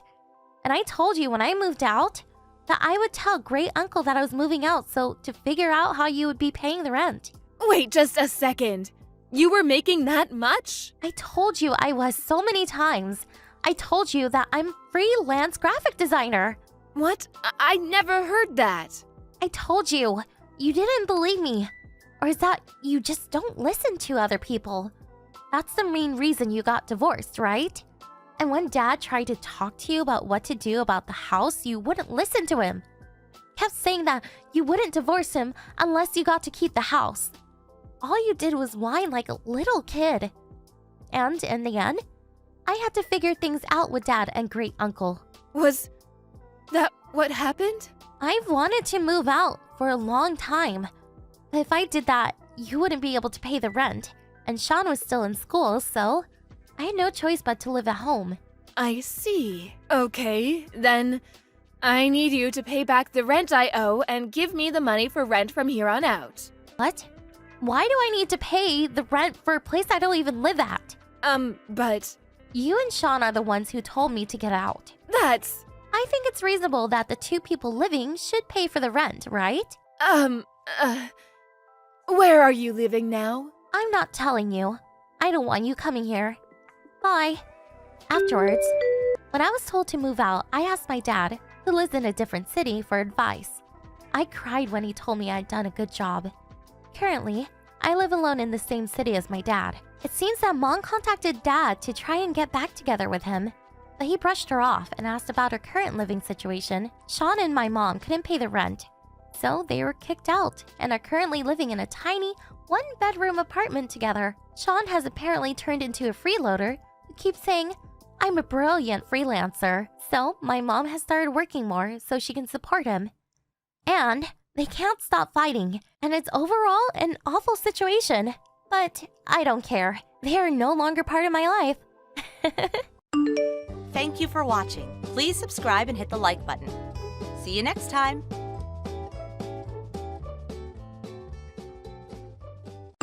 Hi, Erica. I have something I want to ask you. Can you talk? Yeah, I have time. Billy is napping. What's up? Actually, my stuff has been mysteriously disappearing recently, especially my shampoo. The shampoo that was in my shower and the extra I had under the cabinet is gone. They're all gone. Really? What do you mean they've disappeared? Were you robbed? You think so too? This is like the third time this has happened. At first, I thought I was imagining things, but today, 4 unopened bottles of shampoo were gone, and I thought something has to be going on. You mean that shampoo? The shampoo you recommended the other day? The expensive one? Yeah. My hair and scalp have always been really sensitive, so I can't use regular shampoo that they sell at the drugstore. So I have to special order it. And it's pretty expensive, and it takes a couple of days to be delivered. So I don't know what to do. Oh, that's awful. But why are you talking to me about it? Do you think I took it? That's not what I'm saying. I just wanted to ask if you can think of anyone suspicious. I'm asking everyone. Oh, I see. Someone suspicious. Oh, what about her? The woman who moved here recently into that cheap apartment? The single mom? I think her name is Candace. She's only in her 30s, but she looks like she's 50. I heard she's been arrested before for sneaking into people's apartments, so she's definitely suspicious. Candace? I heard that she got divorced because of an affair and is paying alimony, which made her angry, so she broke into her ex-husband's apartment, right? But that's just a rumor. I don't know if it's true, and I've only heard about her. I've never even talked to her, much less invite her over. But she could have broken in when you weren't home. I mean, she has a record. Maybe it's been happening to other people. They just don't know yet. Broken in, huh? But even if she broke in when I wasn't home, would she really only take shampoo and other little random things and leave cash? Isn't that weird? I don't know how a thief thinks. Maybe she thought that you would notice if cash was missing, so she took little random things. I mean, I don't know, but I really think it might be her. Maybe I should just go to the police. Huh? The police? Yeah. They did only take shampoo and other small things, but it's creepy to think someone broke in. And the shampoo is special order, so it amounts to quite a bit of money. I was talking to my husband, and he thinks I should file a police report. Who knows? Maybe they can get some fingerprints. Are you really going to make it that big of a deal? Are you sure? Am I sure? What if some bad rumors start flying around when the police come? People might think you committed a crime or are getting arrested. Your kid might be bullied at school with rumors like that milling around. You really should deal with this yourselves. You really think so? Yes. You should first talk to the other moms, and I'll try to help you any way I can. Okay, I'll do that. Thanks, Erica. 20 minutes later. Hey, James. Are you done with work? About the shampoo thing. I just asked some friends about it. Okay, and? Was there anyone suspicious? Well, I guess Erica's the most suspicious. Whenever she comes over, she always goes to the bathroom like 3-4 times. And she never puts her huge purse down. So I think she's pretending to go to the bathroom so she can steal the shampoo. But I can't accuse her without any proof. Okay, then do you want to go to the police? 7 bottles of shampoo in total have disappeared, right? They're expensive. I think you've lost a couple $100. Even if Erica isn't the one taking them, we should have the police look into it. I think so too, but if Erica really is a thief and she gets arrested, I feel so bad for her kid. I guess that's true. I would feel bad if people started calling Billy a thief's son. So I want to try and deal with this myself. If I can't fix it, I'll go to the police. Okay. Then if you have an empty bottle of shampoo, will you let me have it? I'm gonna put something special in there and leave it in the storage space. You don't have to worry about it. Just don't use it. Okay, but what are you planning on doing? I'm just gonna set a little trap. A trap that might tell us who the thief is if it gets stolen again. I'll tell you the details once I get home. Just leave it to me, okay? Okay, I trust you. 1 month later.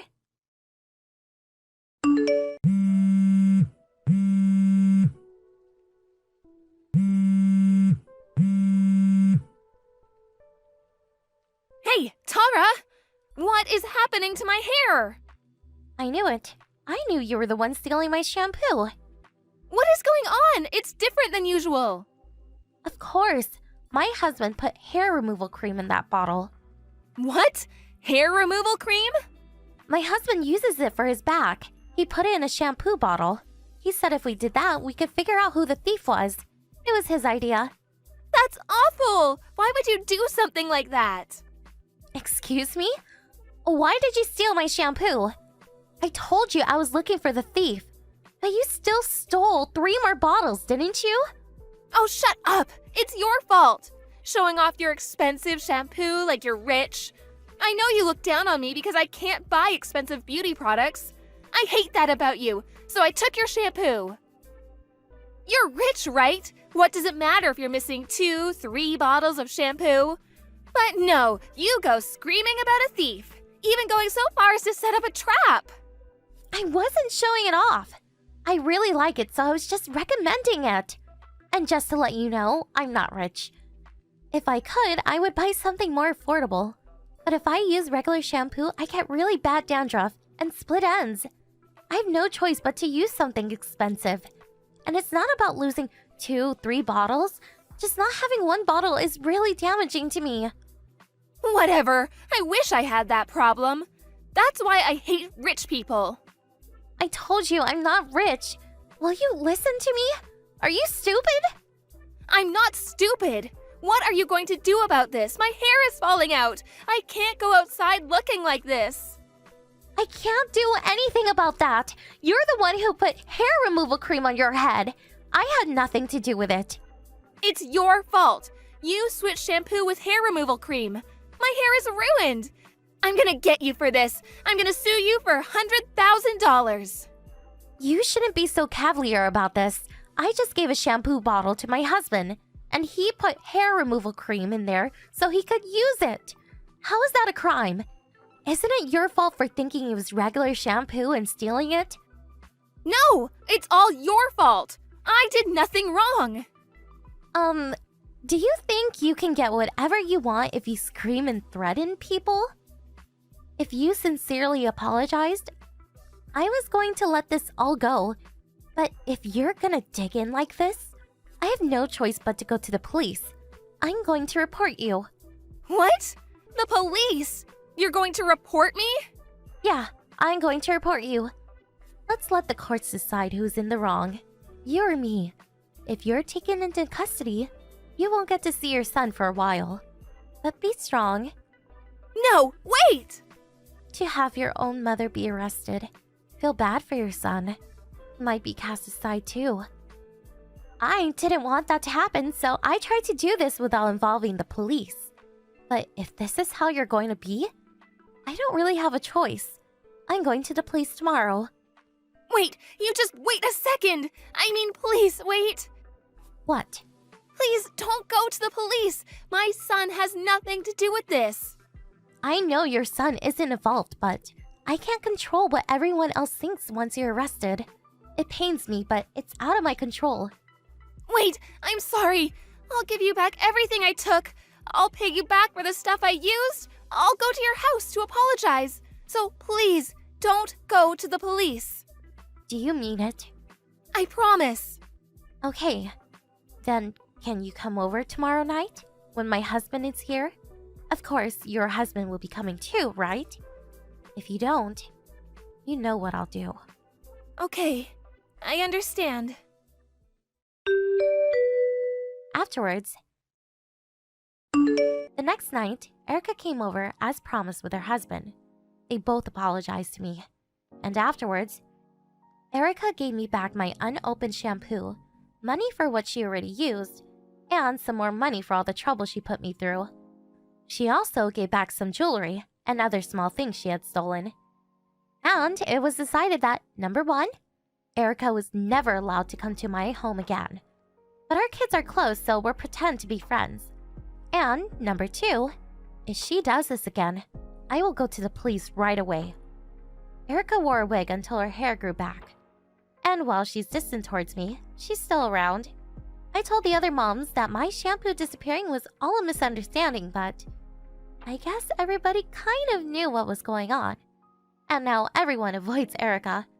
It just goes to show that if you steal from people, karma's gonna get you. This incident made me realize I was too trusting. So, I decided to lock away all of valuables. Thank you for watching. Please subscribe and hit the like button. See you next time.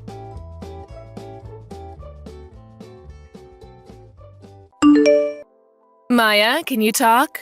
I need to ask you something. You need to ask me something? Me? What's gotten into you? Why? Why can't I ask you something? A mother wants to ask her daughter something sometimes. Maybe if we were a normal family, but I don't remember you ever treating me like I was your daughter.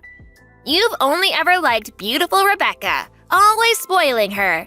You never took care of me and kicked me out as soon as I graduated high school. Why wouldn't I be apprehensive when all of a sudden you tell me you want to ask me something? And especially when you want to talk the day after I introduce my fiancé to you guys. What are you planning? You've always had such an ugly personality. Fine, I'll be direct. You need to let your younger sister marry your fiancé. What? Yesterday, you came by the house to introduce us to your fiancé, yes? His name was Ryan, I think. It was love at first sight for Rebecca. She's saying that she's going to marry Ryan. So you need to break off your engagement. You're the older sister, so you need to let your younger sister have him. What? What are you saying? I need to let her have him? Ryan's not a toy. He's not an object I can just give to someone else. Are you crazy? But Rebecca says she wants Ryan. Your father and I think that rather than Rebecca marrying someone we don't know, that we would feel much better if she marries someone we know is marriage material. That's not the issue here. Don't be ridiculous. Why do you want to take everything away from me? Like my toys and clothes and even my birthday presents. Rebecca has always been given all of my belongings, and I've been told to just deal with it. Now you want me to give her my fiancé? I've had enough of this. Ryan is my fiancé. I am not giving him to Rebecca. What are you getting all upset about? He's still marrying someone in our family, and rather than marrying you, whose face and personality are average and boring, I'm sure he'd want to marry your younger sister, who's smart and beautiful and caring. Do you have no regard for other people's feelings? I hear what you're saying, but it's already been decided. Your relatives and I got together last night and talked about it, and we decided that you and Ryan would be breaking off your engagement and Ryan would be marrying Rebecca. He'll be taking our last name, and you'll be marrying your cousin Evan instead. What? Why are you deciding who I'll be marrying? Can you not try to control who I'm marrying? And isn't my cousin Evan that 50-year-old who quit his job and is a deadbeat now? Telling me to marry him is the same as telling me that I need to be his caretaker and provide for him financially. No, that is not going to happen. Come on, don't be selfish. It's already been decided. So just stop fighting it and let Rebecca have Ryan. And you marry Evan instead. Who's really being selfish here? You really think you can tell me all this and I would say, okay, mother, I will never give you Ryan. Do you really think it's okay for you to talk to me like this? I think you'll regret acting this way. What? What are you saying? You just wait. I will make sure the two of you break up.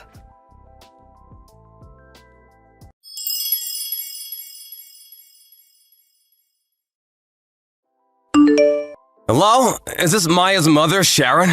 This is Maya's fiance, Ryan. I'm texting you from Maya's phone. Oh, hello. Is this Ryan? Thank you so much for reaching out.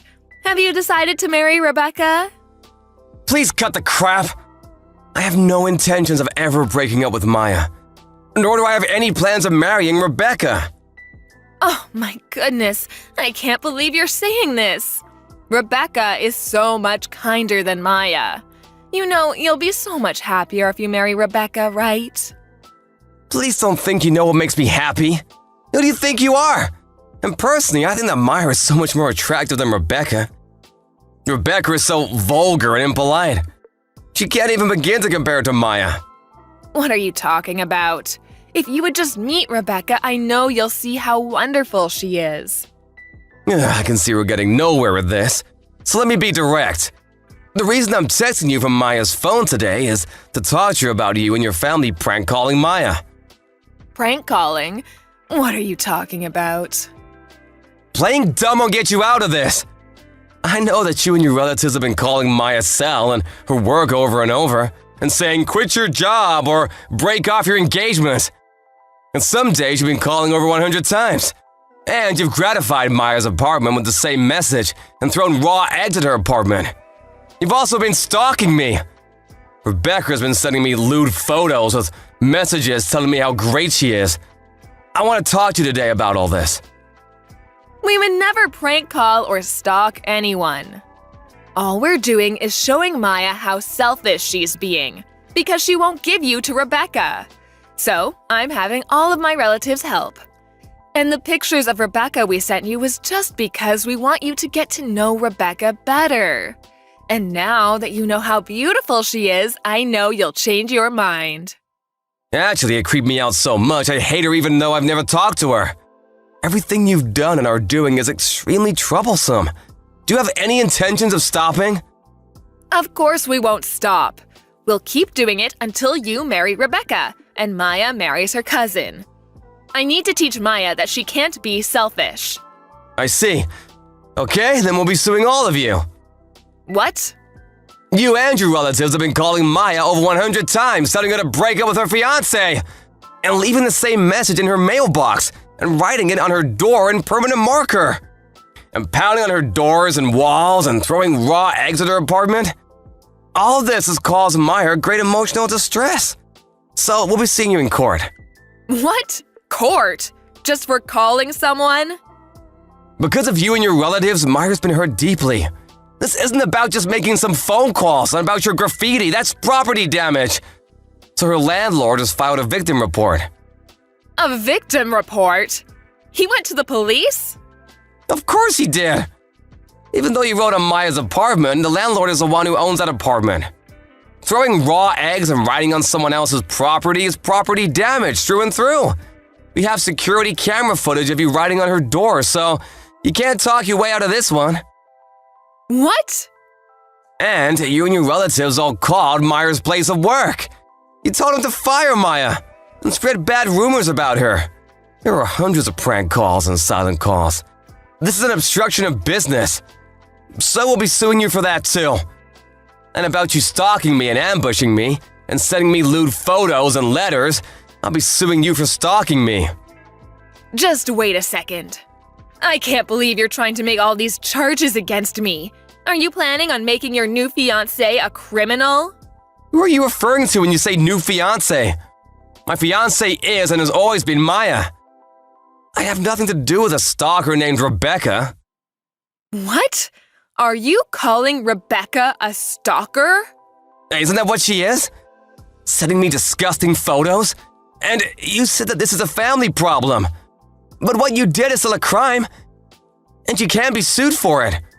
Depending on what Maya wants, we can also have you detained. Detained? I'm going to be arrested? We're going to be arrested? Yes. About the property damage and obstruction of business, the victim in those cases isn't Maya but is her landlord and her company. So it falls outside of the scope of family problems. Her place of business and her landlord have no relation to you. You all may have thought that you were attacking Maya, but the victims are actually complete strangers. No, that may be, but… You're stalking me is the same.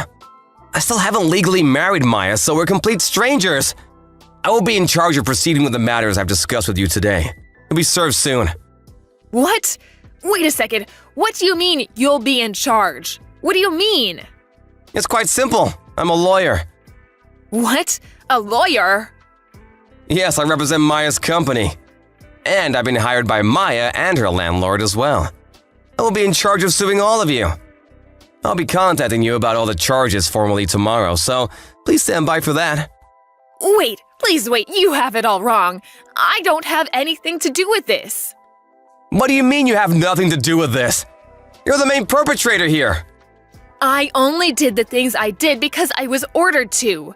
It was my husband's brother and his wife that said we should prank call Maya and her company. They said they wanted Maya to quit her job so she could take care of their son, Evan. My sister-in-law and all my other relatives were so keen on this plan, I couldn't go against them.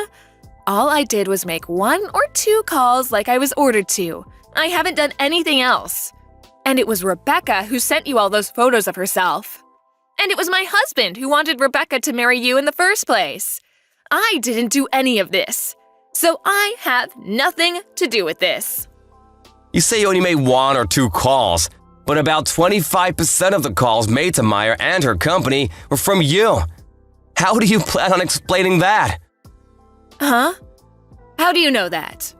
You want to know how I know that? Because as soon as Maya realized she was receiving prank calls from you, she recorded every phone call and wrote down who called at what time. So don't think you can lie your way out of this. You have it all wrong. I only did this so everyone could be happy. It's obvious Maya is not included in everyone. You're all awful people. But, if we're convicted, it'll be bad for Maya. Are you okay with Maya being called a criminal's daughter? I've already received Maya's go-ahead with all of this. She doesn't care what people around her think. And if anyone does, she can just tell them the whole story. We'll make sure they know that Maya did nothing wrong, so please don't worry. The only people going to hell will be you guys.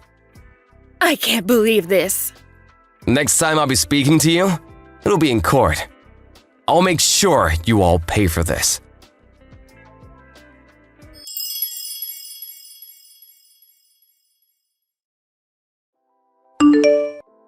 A few days later, Ryan sued my mom and all of my relatives who were involved. Because of all the evidence, we won our case easily. We sent my parents, my younger sister, my cousins, and his parents to jail. And my other 8 relatives were put on probation and had to pay a settlement. Now that my family and relatives have a record, everyone talked about them behind their backs. And they divorced each other, or moved far away, and are all living apart now. I guess it can't be helped since they did it all to make their precious daughter happy. For a while, this all had me really down. But after we won the trial, I started to slowly recover, and now I'm completely better. I married Ryan 1 year later, and we're really happy together. Thank you for watching. Please subscribe and hit the like button. See you next time.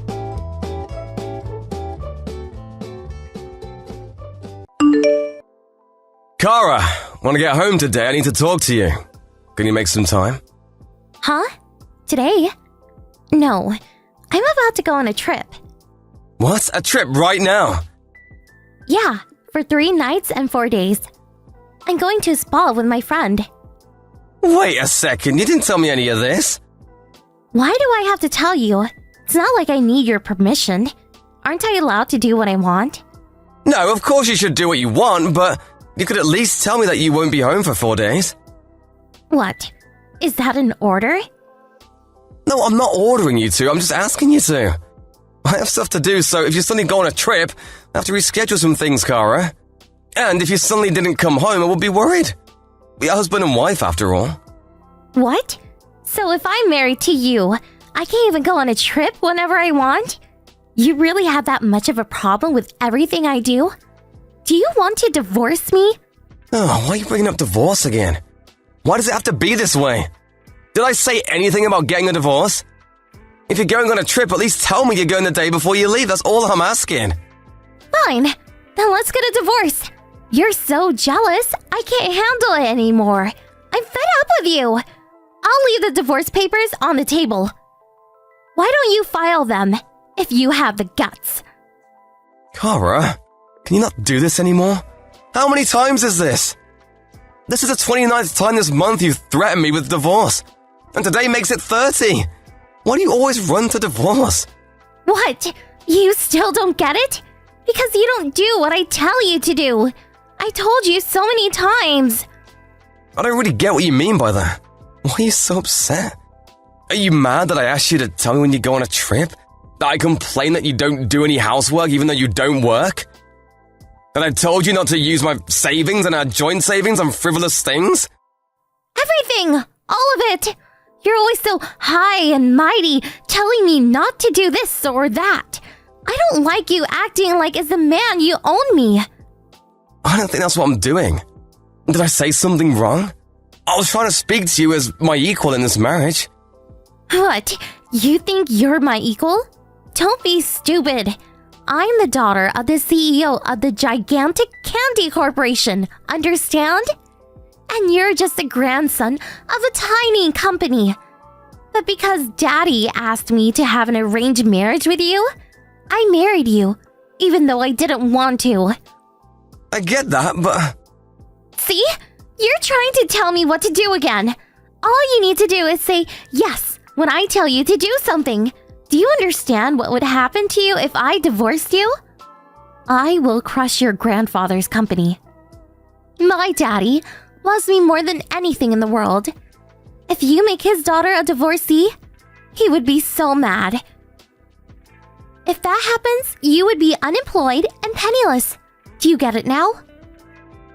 If I divorce his daughter, he might get mad, but that's... Oh God, just shut up. Stop saying but and I'm just... You just need to shut up. Make me money and do the housework. Everything I do is perfect. everything I say goes. So stop complaining. I am the queen and you are the servant. Don't disobey me. Understand? Okay, I get what you're saying. You wanted a servant and not a husband, right? A servant who does whatever you say and makes money and takes care of you. Now you get it. So don't ever tell me to do something again. I won't. I won't ever complain or ask you to do something ever again. I knew you would eventually understand. Okay, I'm leaving now. I'll leave the divorce papers on the table so you can look at it while I'm gone and think about what you've done. Bye.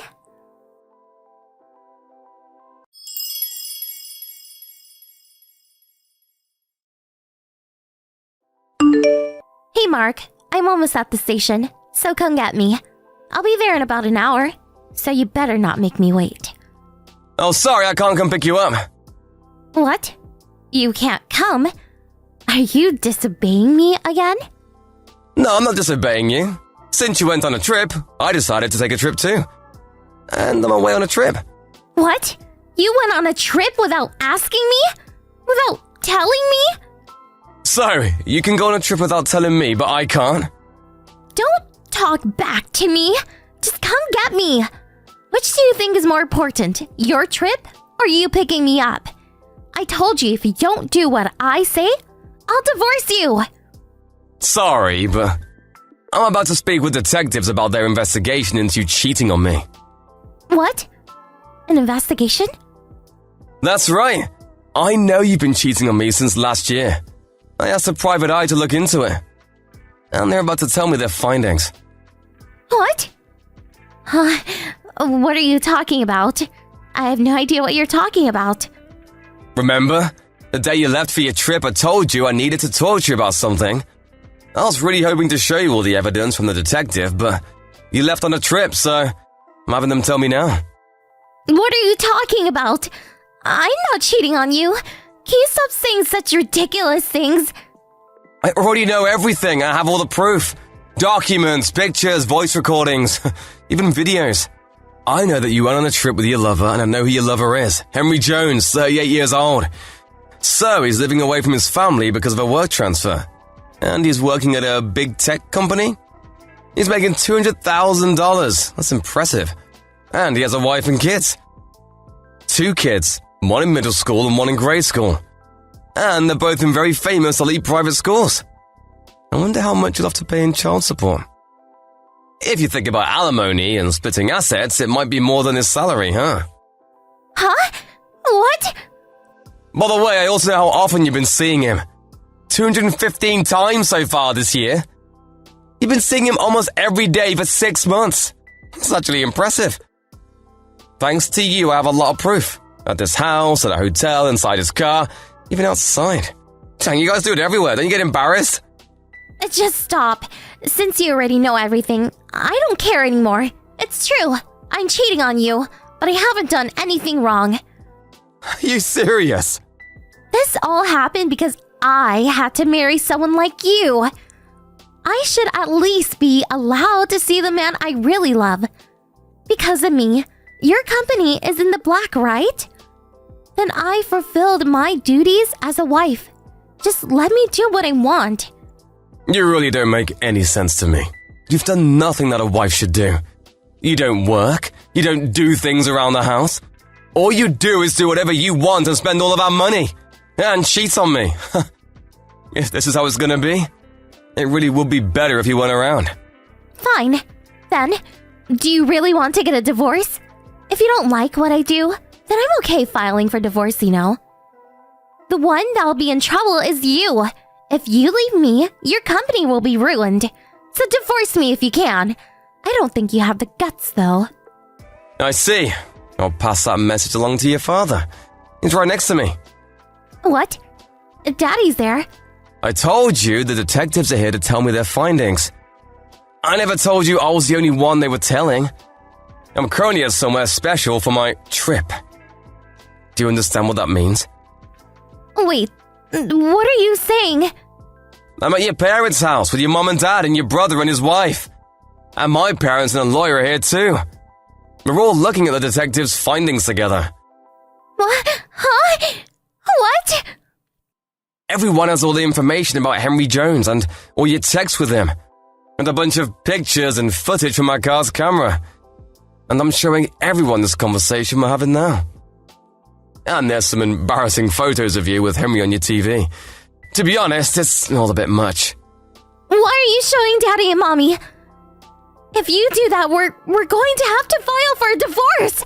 Do you understand that? If we get divorced, your company will be ruined. If I divorce you, my company will be ruined? Don't be stupid. What? You've made a terrible misunderstanding. If we get divorced, the one who'll be in trouble isn't me, it's your father. What? We may be a small company, but we have a certain pattern. And thanks to that, we're making huge profits. A lot of companies want to work with us. Your father's company, Gigantic Candy Corporation, wanted you and me, the grandson of our company, to get married.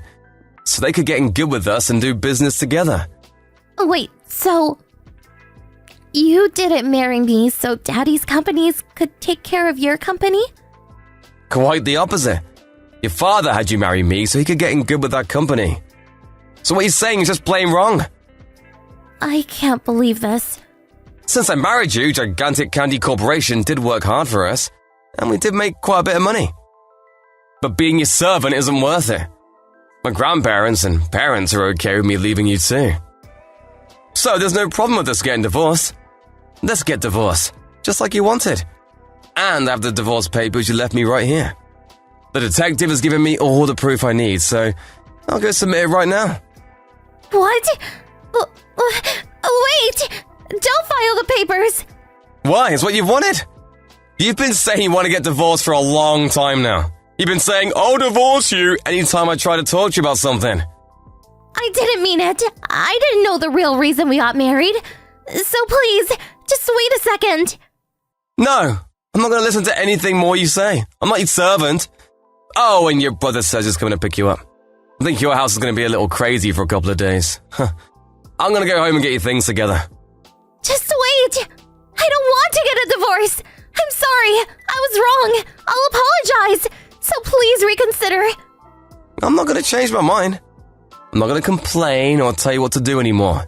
You can do whatever you want from now on, but you will take responsibility for your actions. Goodbye, Kara.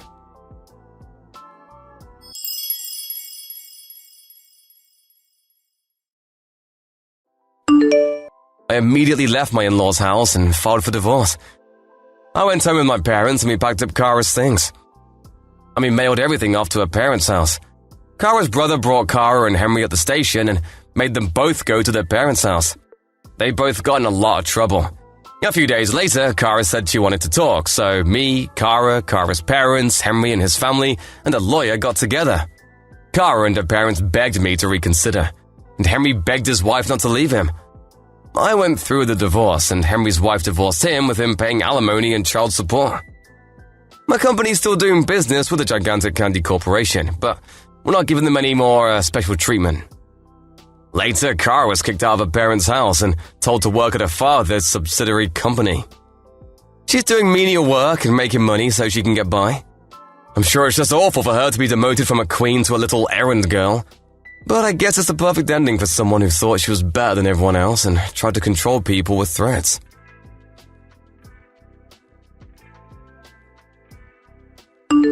Thank you for watching. Please subscribe and hit the like button. See you next time.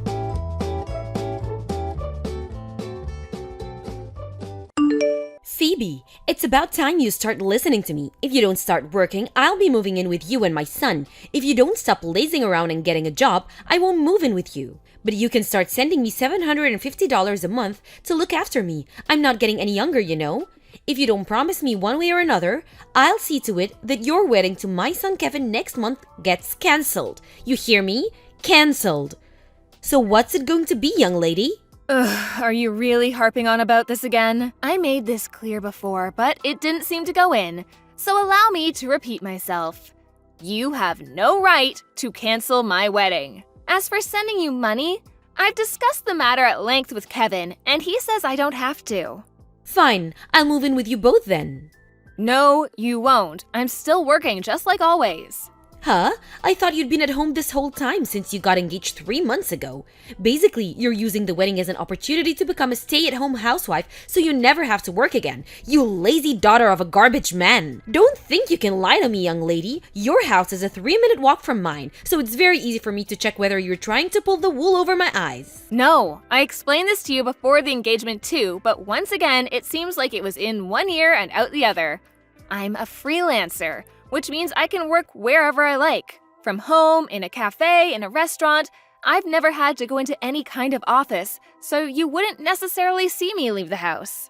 I do sometimes to go meet up with clients from time to time, but the same still applies. I see. So you're doing perfectly fine for money then, are you? In that case, you're to start sending me $750 a month like I asked. Forget what Kevin says. I'm your mother-in-law, and it's your job as a wife to do as I tell you. My word is final. Forgive me, I have an online meeting starting soon. Huh? An online meeting? What's that? Goodbye. How dare you ignore the requests of your mother-in-law? It's looking more and more likely that you're going to turn out to be a problem bride.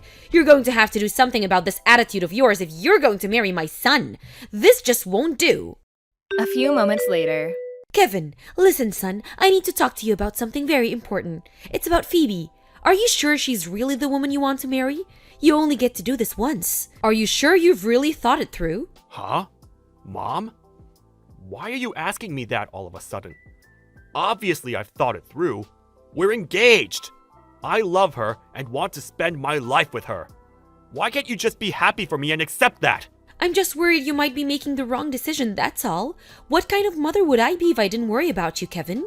Even if it comes to divorce, I want you to know that I'll always be here to help you find a more suitable wife. Never forget that, honey. Please, won't you just rethink things one last time? Do it for me? It would fill my old heart with joy if you canceled the engagement, son. Wow, you have got to be freaking joking me. Who actually says that to their own son? No way! Wait a sec. You're not bullying my fiancé, are you? Have you said anything to her? Huh? Dad and I have warned you countless times by now, but I know how stubborn you can be. You seem convinced she's bad news despite the fact you've barely even spoken to her. Why can't you just give her a chance? In any case, you need to stop acting like this.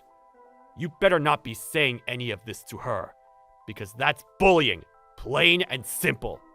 I'll never forgive you if I find out you have. And really, Mom, is this the kind of person you want to be? What are you talking about? The person I wanna be? No, Kevin, you're the one who needs to know what kind of person Phoebe is. You need to stop lying to yourself and accept her true colors.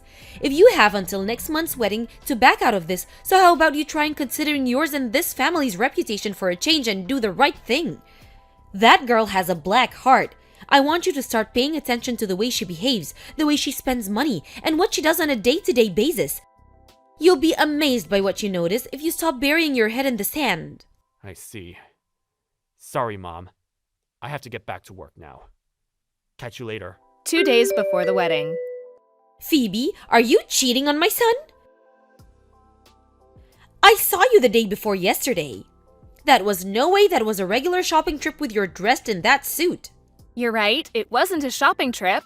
I had an in-person meeting with a long-term client who's been giving me work since before I can remember. So naturally, I wanted to look the part, which is why I wore my suit. Aha, I've gotcha.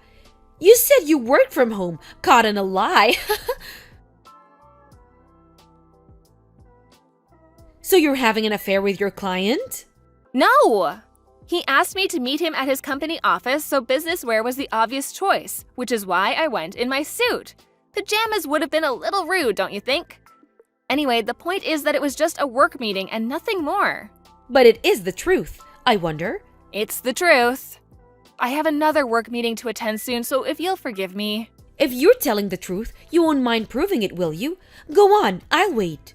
If you can prove it, I'll believe you, and me and you can forget this ever happened.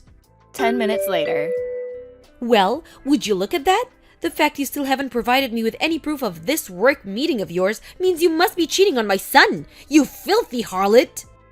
I'm having the wedding cancelled, you hear me? Cancelled! I suppose I'd better deliver Kevin the news too. Oh dear, this is gonna crush him.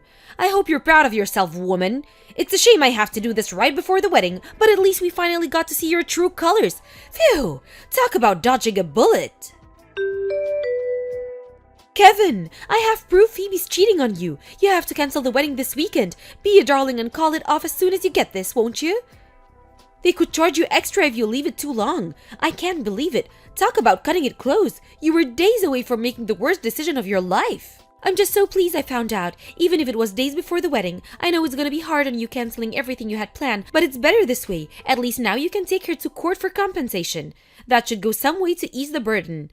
Ah, yes, that reminds me. What with the wedding been cancelled now? You won't have any plans this weekend, will you? I think we should go on a holiday to celebrate. How does California sound? I've always wanted to try hot springs there. I hope we're able to find somewhere to stay at such short notice. Don't worry, of course I'll book yours and your dad's spots too. How long has it been since we all went on a family holiday together?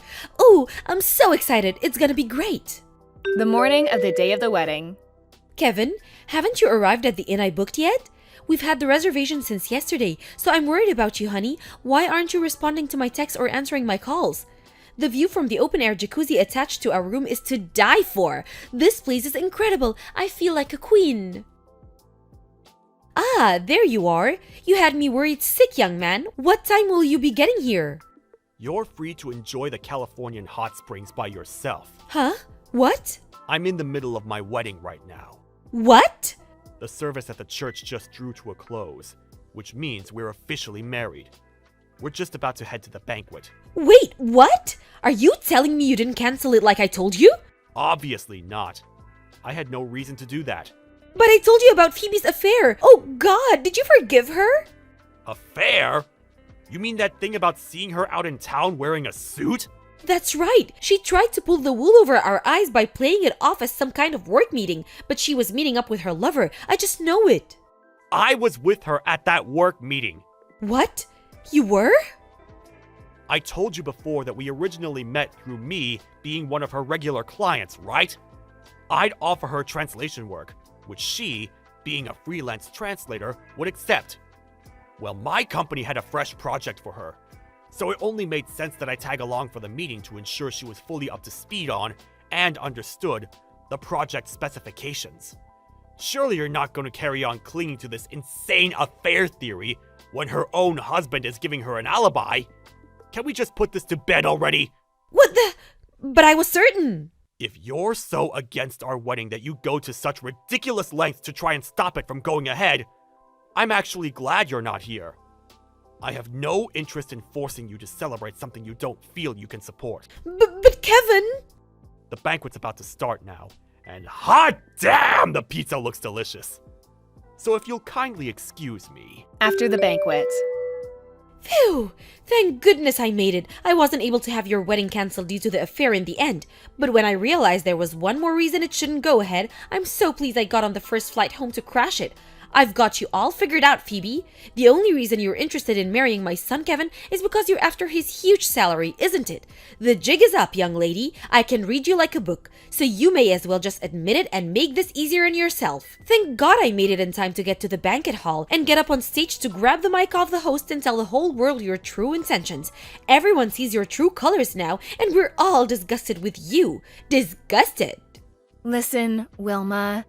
What exactly gave you the idea that the only reason I'm with your son is because I'm after his money?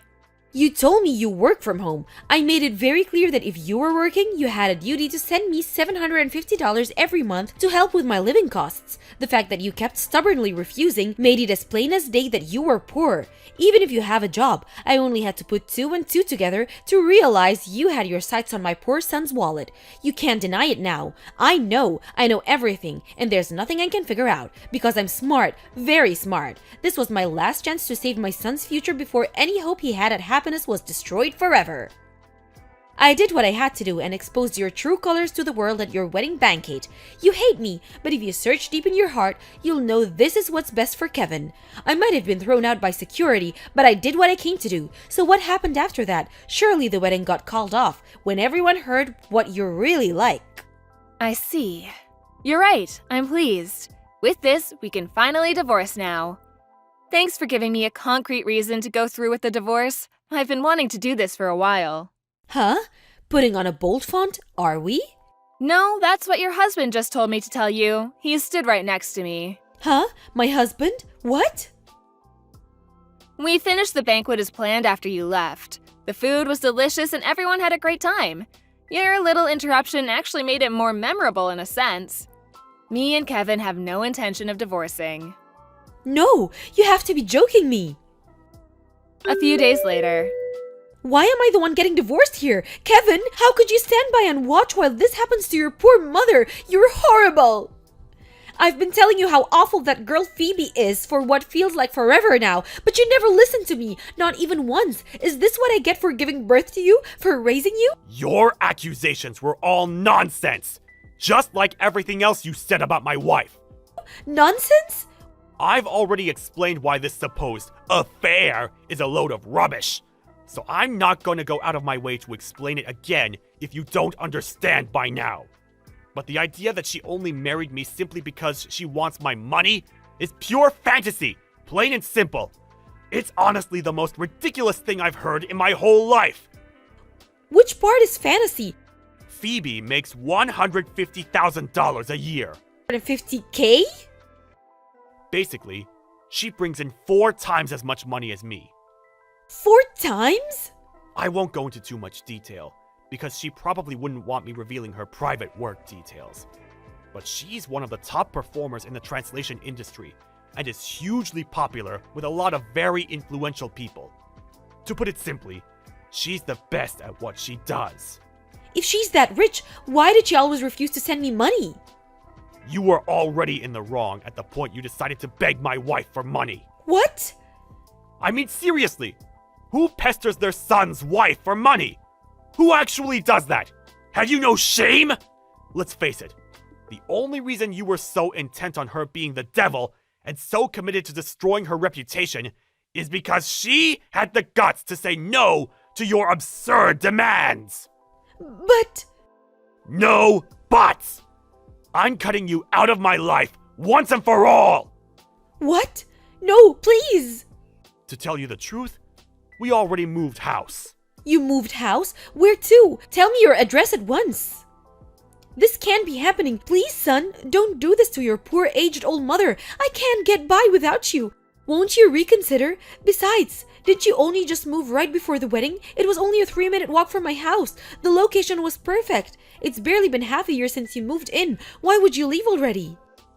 That was just an apartment Phoebe had been renting since before we met. I was only staying there with her temporarily until we found somewhere new to start our married life in. Oh my goodness. It was only down to a coincidence that she happened to have an apartment near your house in the first place. Funnily enough, it was actually where we got onto the topic of how close together our houses were after linking up for a work meeting one day that we started discussing our private lives and grew closer. But I only started seeing her around town around the time you two got engaged. That's probably just because you didn't know her before then. You were hardly going to recognize a stranger, were you?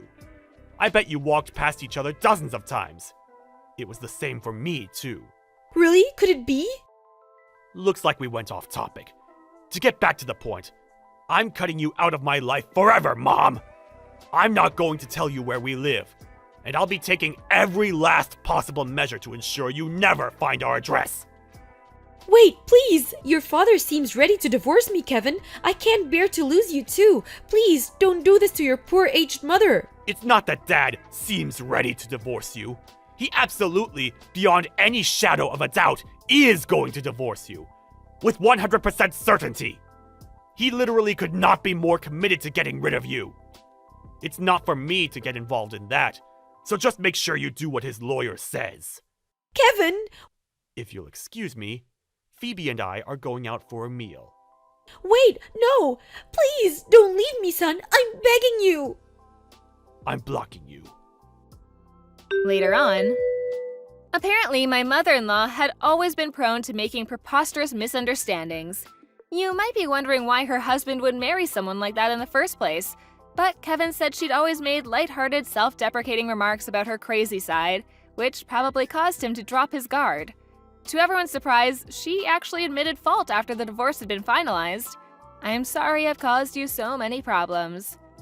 So with that, Wilma was officially a divorcee.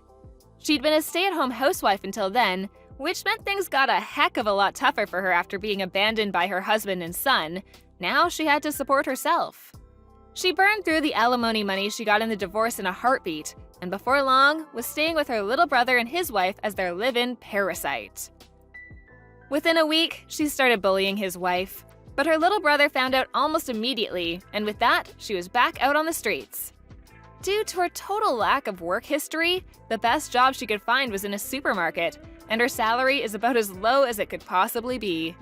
Last I heard, she was living in a store cupboard at work. Something tells me that personality of hers is gonna see to it that she remains lonely and isolated until long after she retires. Thank you for watching. Please subscribe and hit the like button.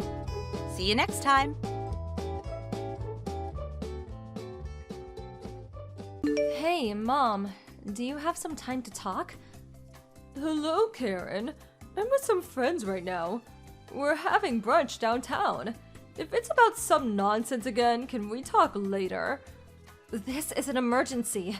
I need a little bit of time, please. Oh boy. Just because you're my daughter-in-law, it doesn't mean you can waste my time anytime you feel like it. I was just having a great time with my friends. You had to go and wreck everything. So, what's this emergency?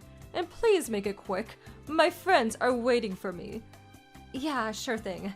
I just got a call from my younger brother, who's living with my folks, as you know. He tells me that a real estate agent came to their house to do a survey of our property. Apparently, they were there to get an estimate of the value of the property. My brother had heard nothing about any survey and thought it was strange, so he pressed the real estate guy about who exactly ordered the survey and… well, it turns out that person was you, Mom. Oh my, did they go and do that survey so soon?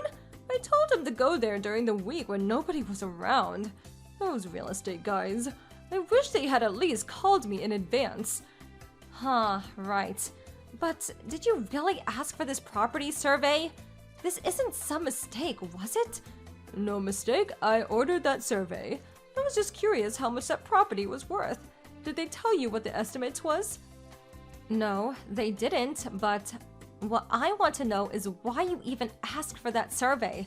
I don't understand why you would need to know how much our property is worth.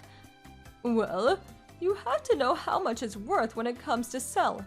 I figured that place is worth $200,000 for the property alone. So, how much did they say it was worth? Huh? We have no intention of selling that property. That's my brother's place now, and they have no plans to sell it. And where did this come from? Why would we even have to sell it? Come on, Karen. Your folks have already passed away, so I don't see any reason to keep the place, right? Better just to sell it. Didn't I just say my younger brother and his wife are still living there? Besides, why do you get to decide whether we sell the place or not? You're just my mother-in-law, for God's sake. You didn't even have the courtesy to ask us first, and just went ahead and ordered the survey. I don't like that tone of voice, Karen. Come to think of it, why do I even have to get your permission to take a survey? We're related. I'm your mother-in-law, and you are my daughter-in-law, which makes us a legitimate family. What's that got to do with my folks' place? You are really dense. As the daughter-in-law, your position in this family is way down there. So, that being the case, why do I have to ask your permission about every little thing? I'm tired of you always whining about my decisions. A very disrespectful daughter-in-law, I must say. I have always been saying this forever, but the only person in the family that's always talking about status is you. Even Robert, your son. He's always saying we're all equal. We all have the same rights. And besides, what's my parents' property have to do with our relationship? This is my family's property and nobody else's, especially you. I don't care if you're my mother-in-law. Basically, you're just a total stranger in my eyes. You have zero rights to that property, and you have zero rights to sell it. What the hell are you talking about? What my daughter-in-law owns is ours too. We're related. Have you forgotten? I'm free to do whatever I please with our property. Do you truly believe such twisted logic will pass muster? And what's more, my younger brother inherited the house, so the house and property is his. That property is neither mine nor yours. Even if I sold that house for $1 million, all that goes to is my younger brother. Simple as that. I went through all that trouble to get a survey of the place and to eventually sell it. So when that house sells, which I'm sure it will sell, well, I get all the money. Simple as that. I'll put the money to good use. Are you out of your mind? Use your common sense. That is not going to happen. Out of my mind? How disrespectful! How can you talk to your mother-in-law like that? You're the one who's being disrespectful. If my folks were still alive, they would call you a lot worse. I mean, think about it. Trying to sell someone else's property? For God's sake! This could be considered a crime. It wouldn't be a crime, simply because it's my property.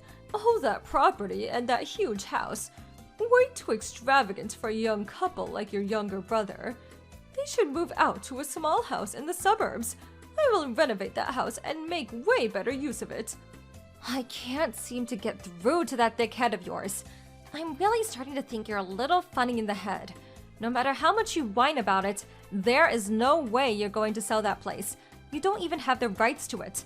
My brother has the deed to the house and he handles all the issues related to that place. A deed to the house? So, you people had that hidden from me. From family! I want you to hand that over to me ASAP. Hand it over? No, why would my brother even think about doing that?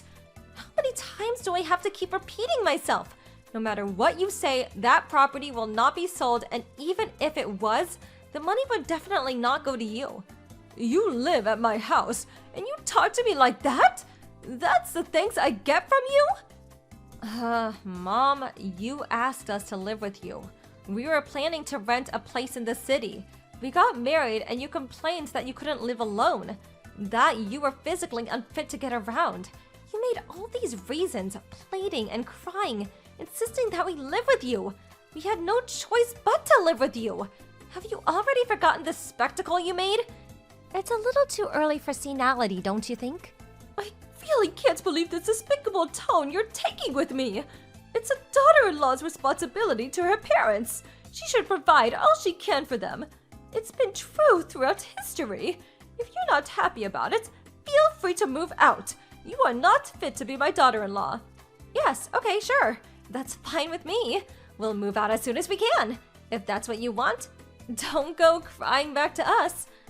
I can no longer live with someone with a total lack of common sense. I'm fine with that too. You're not a part of my family anymore. Good riddance. I'll have Robert find a much better wife. Not a rude and disrespectful person like you. Don't you dare return. Don't worry, I'll never set foot in that dump again. Good morning, Mother. Just sending a note that we are completely moved out. This is the last time I'll be contacting you, so have a good life. Thanks for letting us stay with you. It was interesting. Goodbye. Hold it 1 second, Karen. Huh? Was there something else you wanted to say?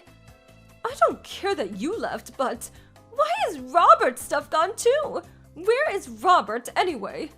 Huh? Robert? Well, he's sitting right next to me. He's unpacking our stuff. Are you serious? Are you making Robert help with moving? I can't believe you're making my son, the head of the household, do such menial work. Are you out of your mind? You left on your own. What's Robert have to do with this? He's divorced and you continue to make him do your unpacking? We're not divorced. Robert moved out with me. We're going to be living together as husband and wife just as we had for the past 2 years. Did you really think we got divorced? All we did was change our address. Nothing has changed. We love each other, I assure you. What? No! That can't be! I told you to get divorced! You did tell us to get out, but this is the first time I'm hearing about divorce. Don't give me that! I want Robert back right away! He's my son! And he's my husband. And anyway, Robert said that he wants to move out with me. I can't very well refuse. He said he'd rather move out than get a divorce. You're lying. You would never say such a thing. I know my son. He would choose me over a little tramp like you. He's a kind and gentle soul. He would never hurt his mother. He would never choose you over his beloved mother. Are you nuts? Well, then I wonder why he's here with me. I mean, I didn't tie him up and haul him over against his will or anything. I showed Robert the line conversation we had the other day. To be honest, he was pretty pissed off. He said you had no common sense, said you were a total nutcase. His words, not mine. You're making that up. You probably brainwashed him to say that. You're probably holding him against his will. I always thought you were a little convening, no-good woman. I had nothing to do with it. Robert decided himself. He even found this new apartment for us. I can understand how Robert feels. I mean, if my folks tried to sell your house, Robert would hate me. Oh yeah, and if he ever found out that you were always out drinking, of course, saying it's a brunch date with friends or some such nonsense, man, he would blow his top. You definitely wouldn't see him again. How do you even know about that? I don't know what you're talking about. I heard you were out yesterday too. The men's club. Place where all those handsome guys play host to older women. Huh? Why do you even know about that? I heard it from your friend from the bridge club. Mrs. Bartlett, was it? She said you and another lady are regular customers of this men's club. I hear you poured quite a lot of money into this place. Mrs. Bartlett? Why did she tell you? Why do you even know her? About a week ago, at one of those brunch meetings, she apparently heard you complaining that your daughter-in-law was against selling that property. She was concerned and contacted me. She also told me about the same time she was taken to one of those men's clubs despite saying she had no interest in such things. What's more, she said you were spending an exorbitant amount of money, handing out cash like there was no tomorrow. Well, that was, you know. I heard it was way more than you could afford. Way more than your monthly pension can cover. Hold it! Did you plan to sell our property so you could continue going to this club? Or maybe you were paying someone in particular that you were lusting after. Or maybe you're in debt to this place. Is that it? Are you up to your ears in debt to a men's club? My god! Wow, if that's the case, you must really be in financial trouble. So what? What if I am in debt? This is my life. I can go out and do whatever I please. You, of all people, have no right to boss me around. If I'm in financial trouble, well, it's the daughter-in-law's responsibility to help me out. Don't you even understand that? I'm sorry, but am I hearing you right? Can you differentiate between what's yours and what someone else's? I mean, a kindergarten kid would even know the difference. Well, continue playing your stupid games. Things will catch up to you sooner or later. Hem and haw all you like. We want nothing to do with you. Huh? What do you mean by that? We've completely moved out, so that means we won't be paying the utility bills for your place. That also includes living expenses. So you're going to have to go grocery shopping on your own. After all, we're not living there. Why should we pay any of that, right? Oh yeah, that also means you'll have to pay for all of it with your monthly pension. If you continue at this rate, you'll fall deeply into debt. That's a given. Oh wait, you're already deep in debt, aren't you? Hold on now, Karen. You can't just stop paying all my expenses. There is no way that can be permitted. You're my daughter-in-law. You're married to my son. Yes, so what? That's just a label, which you seem to use at any time it's convenient for you. Do you really expect us to pay your expenses? And we aren't even living there. Does not make a bit of sense in my opinion, right? But then how am I going to live from now on? I'm deep in debt. I admit it. As you said, I'm in debt to that club. I just couldn't help myself. I can't pay that back with just my pension. Please, help me out here. What the hell am I supposed to do? Oh, hey, I have a great idea. why don't you sell your house? I mean, living in one big house all alone? Yeah, but, well, actually, this house is in my sister-in-law's name. She has the deeds to the house, so I just can't sell it. My sister-in-law just lets me live here. Oh my god, really? I had no idea. You were always going on about it being such a wonderful house and that you worked so hard to get it. I figured you owned it outright. I didn't have the faintest. Does that mean you own nothing? Your monthly pension is all you have? Karen, I won't ask you to come back, but could you send a little, provide a little financial support? Not much, mind you, please.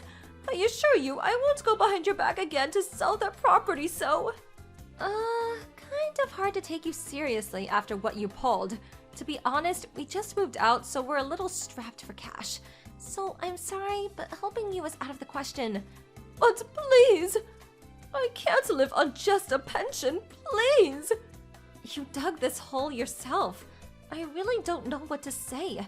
You're simply going to have to dig yourself out. Oh god, is it already noon? I'd better get back to unpacking this stuff. Goodbye. After that conversation, my mother-in-law lined me non-stop, but I switched off my phone and just ignored her. Eventually, she just gave up. I heard from Mrs. Barlitz that my mother-in-law stopped going to the men's club and focused on paying her debts. Apparently, her debts were considerable, and she just couldn't make ends meet. She eventually had to go crying to her sister-in-law. When sister-in-law found out that her debts were from going to some men's club, she really blew her top. She ended up paying off her debts, and then finding my in-law a part-time job to pay her back. Last I heard, she was working day and night to scrape by. As for me, maybe it was because of our no stress-free life. I got pregnant and we're expecting our first child by the end of the year.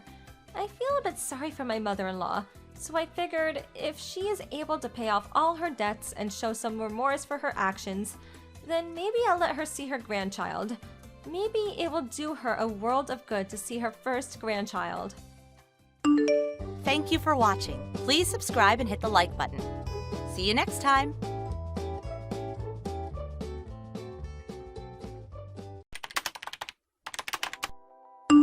Hey sis, long time no see. How many years has it been since you left home now? Oh, I think I'm about to Oh, hi, Dana. What's the attitude about all that? Still think you're hot stuff, do you? I'll be telling mom and dad about this. The old run and tell your parents despite being a grown-ass woman trick. How I haven't missed you. Oh, what's that? Are you scared? You know you'd be in heaps of trouble if I told mom and dad you were being horrible to me. You act like you just revealed the mother of all trump cards, but you do realize I left home nearly 10 years ago now, right? Your threats have no power over me.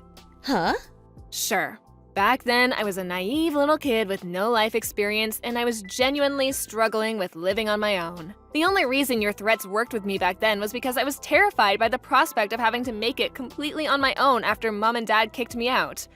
But luckily, I found a job the week before, which gave me a means of supporting myself. So I vowed to make it on my own without having to rely on my family in the slightest. 10 years down the line, I'm financially independent and happier than I've ever been. You do well to remember I'm not the same vulnerable little girl as I was 10 years ago. Wow, you're so impressive, Rachel. Would you like a medal? Wait a second. When you say you're financially independent, no way! I'm actually surprised. Why? Isn't it obvious? How could a stay-at-home housewife be financially independent? That's not how it works. Huh?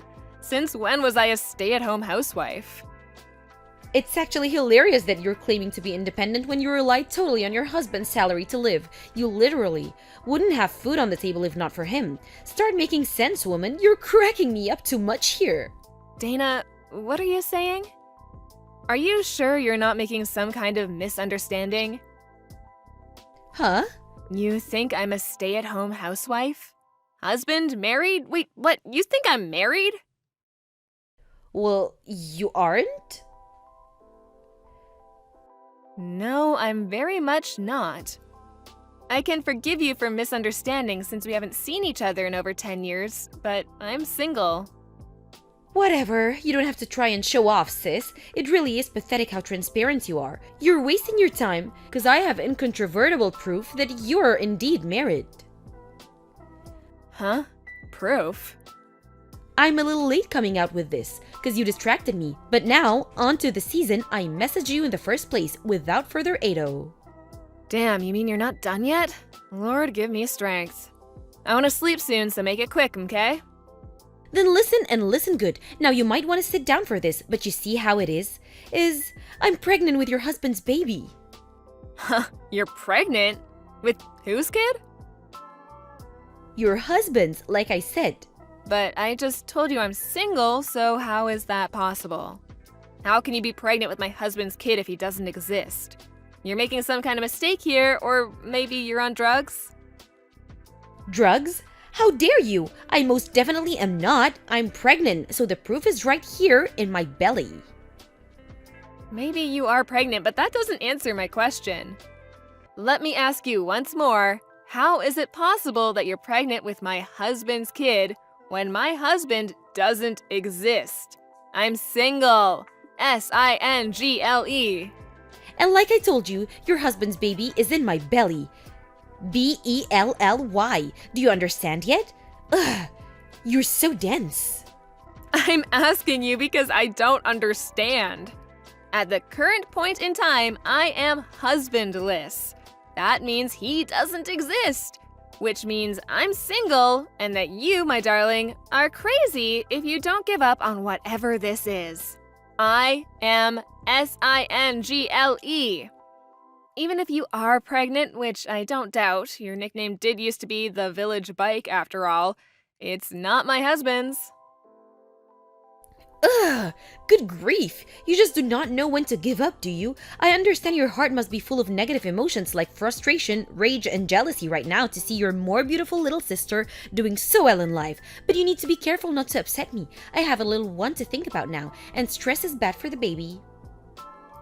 Believe me, there isn't an ounce of frustration, rage, or jealousy towards my imaginary husband's kid in my whole body. I'm just annoyed because I feel like I'm talking to a brick wall. Okay, let's hear it. What's my husband's name? You actually want me to say it? What a masochist. I guess I'll say it if you really want me to. Your husband's name is Toby. Toby? Why would you want to hear me say his name, though? Isn't this painful for you? This isn't healthy, sis. So why don't you just stop before you get hurt again? I'm not hurt, just indescribably confused. Who's Toby? Huh? If I recognized the name, I thought I might be able to ask my friends if they knew anything, but I've literally never met anyone called Toby in my entire life. Huh? I have no idea what kind of mammoth misunderstanding you're in the grips of here, but I strongly recommend you reinvestigate the identity of the father of your child. Goodbye. Well, would you look at that? Turns out it was your husband after all. Why did you lie? Excuse me? It was Toby, I knew it! How many times do I have to tell you I don't have a husband? I hung around outside his house for a little while today because what you said had me so confused, and lo and behold, you come walking out. Huh? Which got me thinking, why would you be so desperate to deny it, to the point of telling barefaced lies and claiming you were single? And it finally dawned on me, I think I get it now, because you can't bring yourself to move out of this huge luxury 5-bedroom house after working so hard to move in there with him. Huh? Luxury 5-bedroom house? I didn't think it was possible, but I'm even more lost than before. I hate to break this to you, Rachel, but I'm pregnant with your man's baby, which means I'm gonna be moving in so we can live together as a family, which means I'm so sorry, but you've gotta go. So if you don't mind, I need you to accept your fate, accept that your more beautiful sister won, and get out of my house. But... The jig is up. You can't bend and distort the truth anymore, because I outsmarted you. I bet you didn't expect me to wait outside his house, did you? I'm a genius. Boom! Divorce him, pack your things, and leave. For the millionth time, I'm single. Seriously, are you still playing this game? Even though my clever investigate efforts expose the truth to the light of the day? You know it's a waste of time, Rachel. Why are you doing this? You, seriously, do not know when to give up. Well, I think you're right when you say the truth has been exposed to the light of day. And so you admit it then? I admit nothing. Huh? Hey, can you do me a favor? Would you mind putting your lunatic crusade against me on hold for a little while? I need to check something. Huh? Check something? What is it? Dana, I finally know who this Toby guy you're convinced is my husband is. Huh? I had a sneaking suspicion this might be the case, so I did a few checks. Can you just confirm something for me? That house that you think you saw me coming out of, was it the one recently got built on Apple Lane behind the highway? Aha, that's right. So you knew exactly what I was talking about all along. Why even bother playing dumb? I get that when you preserve what little of your pride and dignity you have left, but this really would have been easier for everyone if you just admitted it straight away. How tragic! I could already be living my dream life of luxury and glamour as Toby's stay-at-home housewife, barefoot and pregnant in his kitchen, if not for your stubbornness. It's true, I did have a vague idea of what you might be talking about. But I have a duty of confidentiality that limits what I'm able to discuss due to my job. I am, however, willing to have this discussion within the range of what I just got permission from the boss on. Now, the key point here is that the married couple living in that house have both long been retired. Huh? Then Toby must be their son. Wrong. Their only son lives abroad and hasn't been home in a year. What? The only reason I go there a couple times a week is for my job as a visiting carer. Huh? Your job? That's right. I work for a company that provides care services to the elderly. Wait a second. This can't be. If what you say is true, then who the hell's kid am I carrying? Apparently, this Toby you keep mentioning is their personal driver, who also happens to be living on their sofa after falling on hard times. Their driver? I've never really spoken to him beyond the basic pleasantries, so I didn't realize who you meant until I stopped and thought about it for a while. Every time you meet him, he has you climb through a window, right? Did you never think that was strange? No! He told me all the doors were broken. Plus, I thought it would be better that way, since we could get in trouble if you found out what we were doing. I didn't mind climbing through a window if it meant we could be together. The obvious explanation to anyone with a brain being that he was sneaking you into somewhere you weren't supposed to be, because it wasn't his house. Seriously? Rachel, what do I do? What do I do? Toby's real wife just sent me a horrible letter demanding compensation. Huh? Ah, I see. What was it again? He had to move out for a while because their house got flooded, right? There was no more room at her parents' place, so Toby moved in with the Jeffersons. Which is when you got your claws into him and you had your affair. I had no idea he had a wife. That's interesting. I got a different impression back when you were bragging about being pregnant with my husband's baby. Not only that, but they had kids, didn't they? Damn it, Dana, what have you done? If he's not your husband, I don't want him. Huh? I only stole him because I thought he was your husband. He's useless to me now. I thought it was so unfair that you got to live in that huge house with him. There was no way I was gonna let you carry on getting away with it. But if he's not your husband, I'm not interested. He's welcome to his wife. I don't care. Dana, I think it might be a little late for that. Huh? I spoke to Mr. Jefferson, the actual owner of the house, who's finally aware of everything that's been going on under his roof now. You announced the pregnancy to Toby at the same time you handed over a signed set of engagement papers and declared your undying love for him, right? This all happened the day after his divorce with his ex-wife was finalized. Of course, because why waste time? Anyways, Mr. Jefferson said he was so ecstatic, he took the marriage papers down to the local office straight away with a smile on his face and a spring in his step. No way! Mr. Jefferson also fired Toby as their personal driver as soon as he found out what he'd been doing. Fired? Why? Because he betrayed their kindness by sneaking his mistress in through their window to have a sordid affair in the room they invited him to stay in because they felt sorry for him. Mr. Jefferson might be kind, but he doesn't tolerate disrespect. And to be honest, Toby is lucky. He's also ex-military, and his wife tells me he was known to get violent with people back in the day. Oh, and by the way, obviously it wasn't my fault, but the company understood that continuing to work there could be difficult for me, knowing that one half of the disgraced couple was my little sister. So after lengthy talks between me, my boss, and the Jeffersons, out of consideration for me, it was decided that I wouldn't be their designated carer anymore and would go somewhere else. Oh my!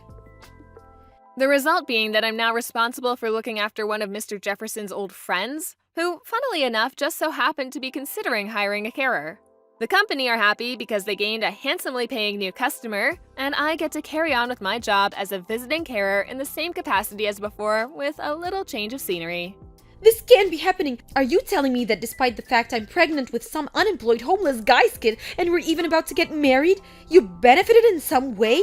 I don't understand how you have. But that's what it sounds like, and it's not fair. Not fair! Are you serious? You don't have a leg to stand on here. None of this would be happening if you hadn't stolen my imaginary husband. Mistaking Toby for the owner of the house, mistaking me for Toby's wife, it could have all been prevented if you'd just done your research properly before charging in with your legs wide open, or at the very least, asking me first. I would have just told you, you know? But if I'd asked you, there was a chance you might figure out my plan to steal your husband.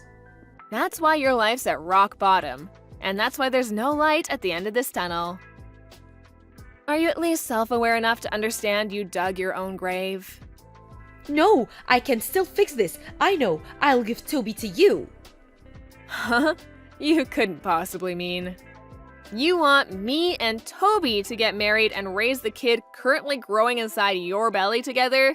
You couldn't possibly mean that, could you? That's right. Phew! I'm so glad you understand. Thank you, sis. I was starting to worry there. Okay, well now, you just have to charm him.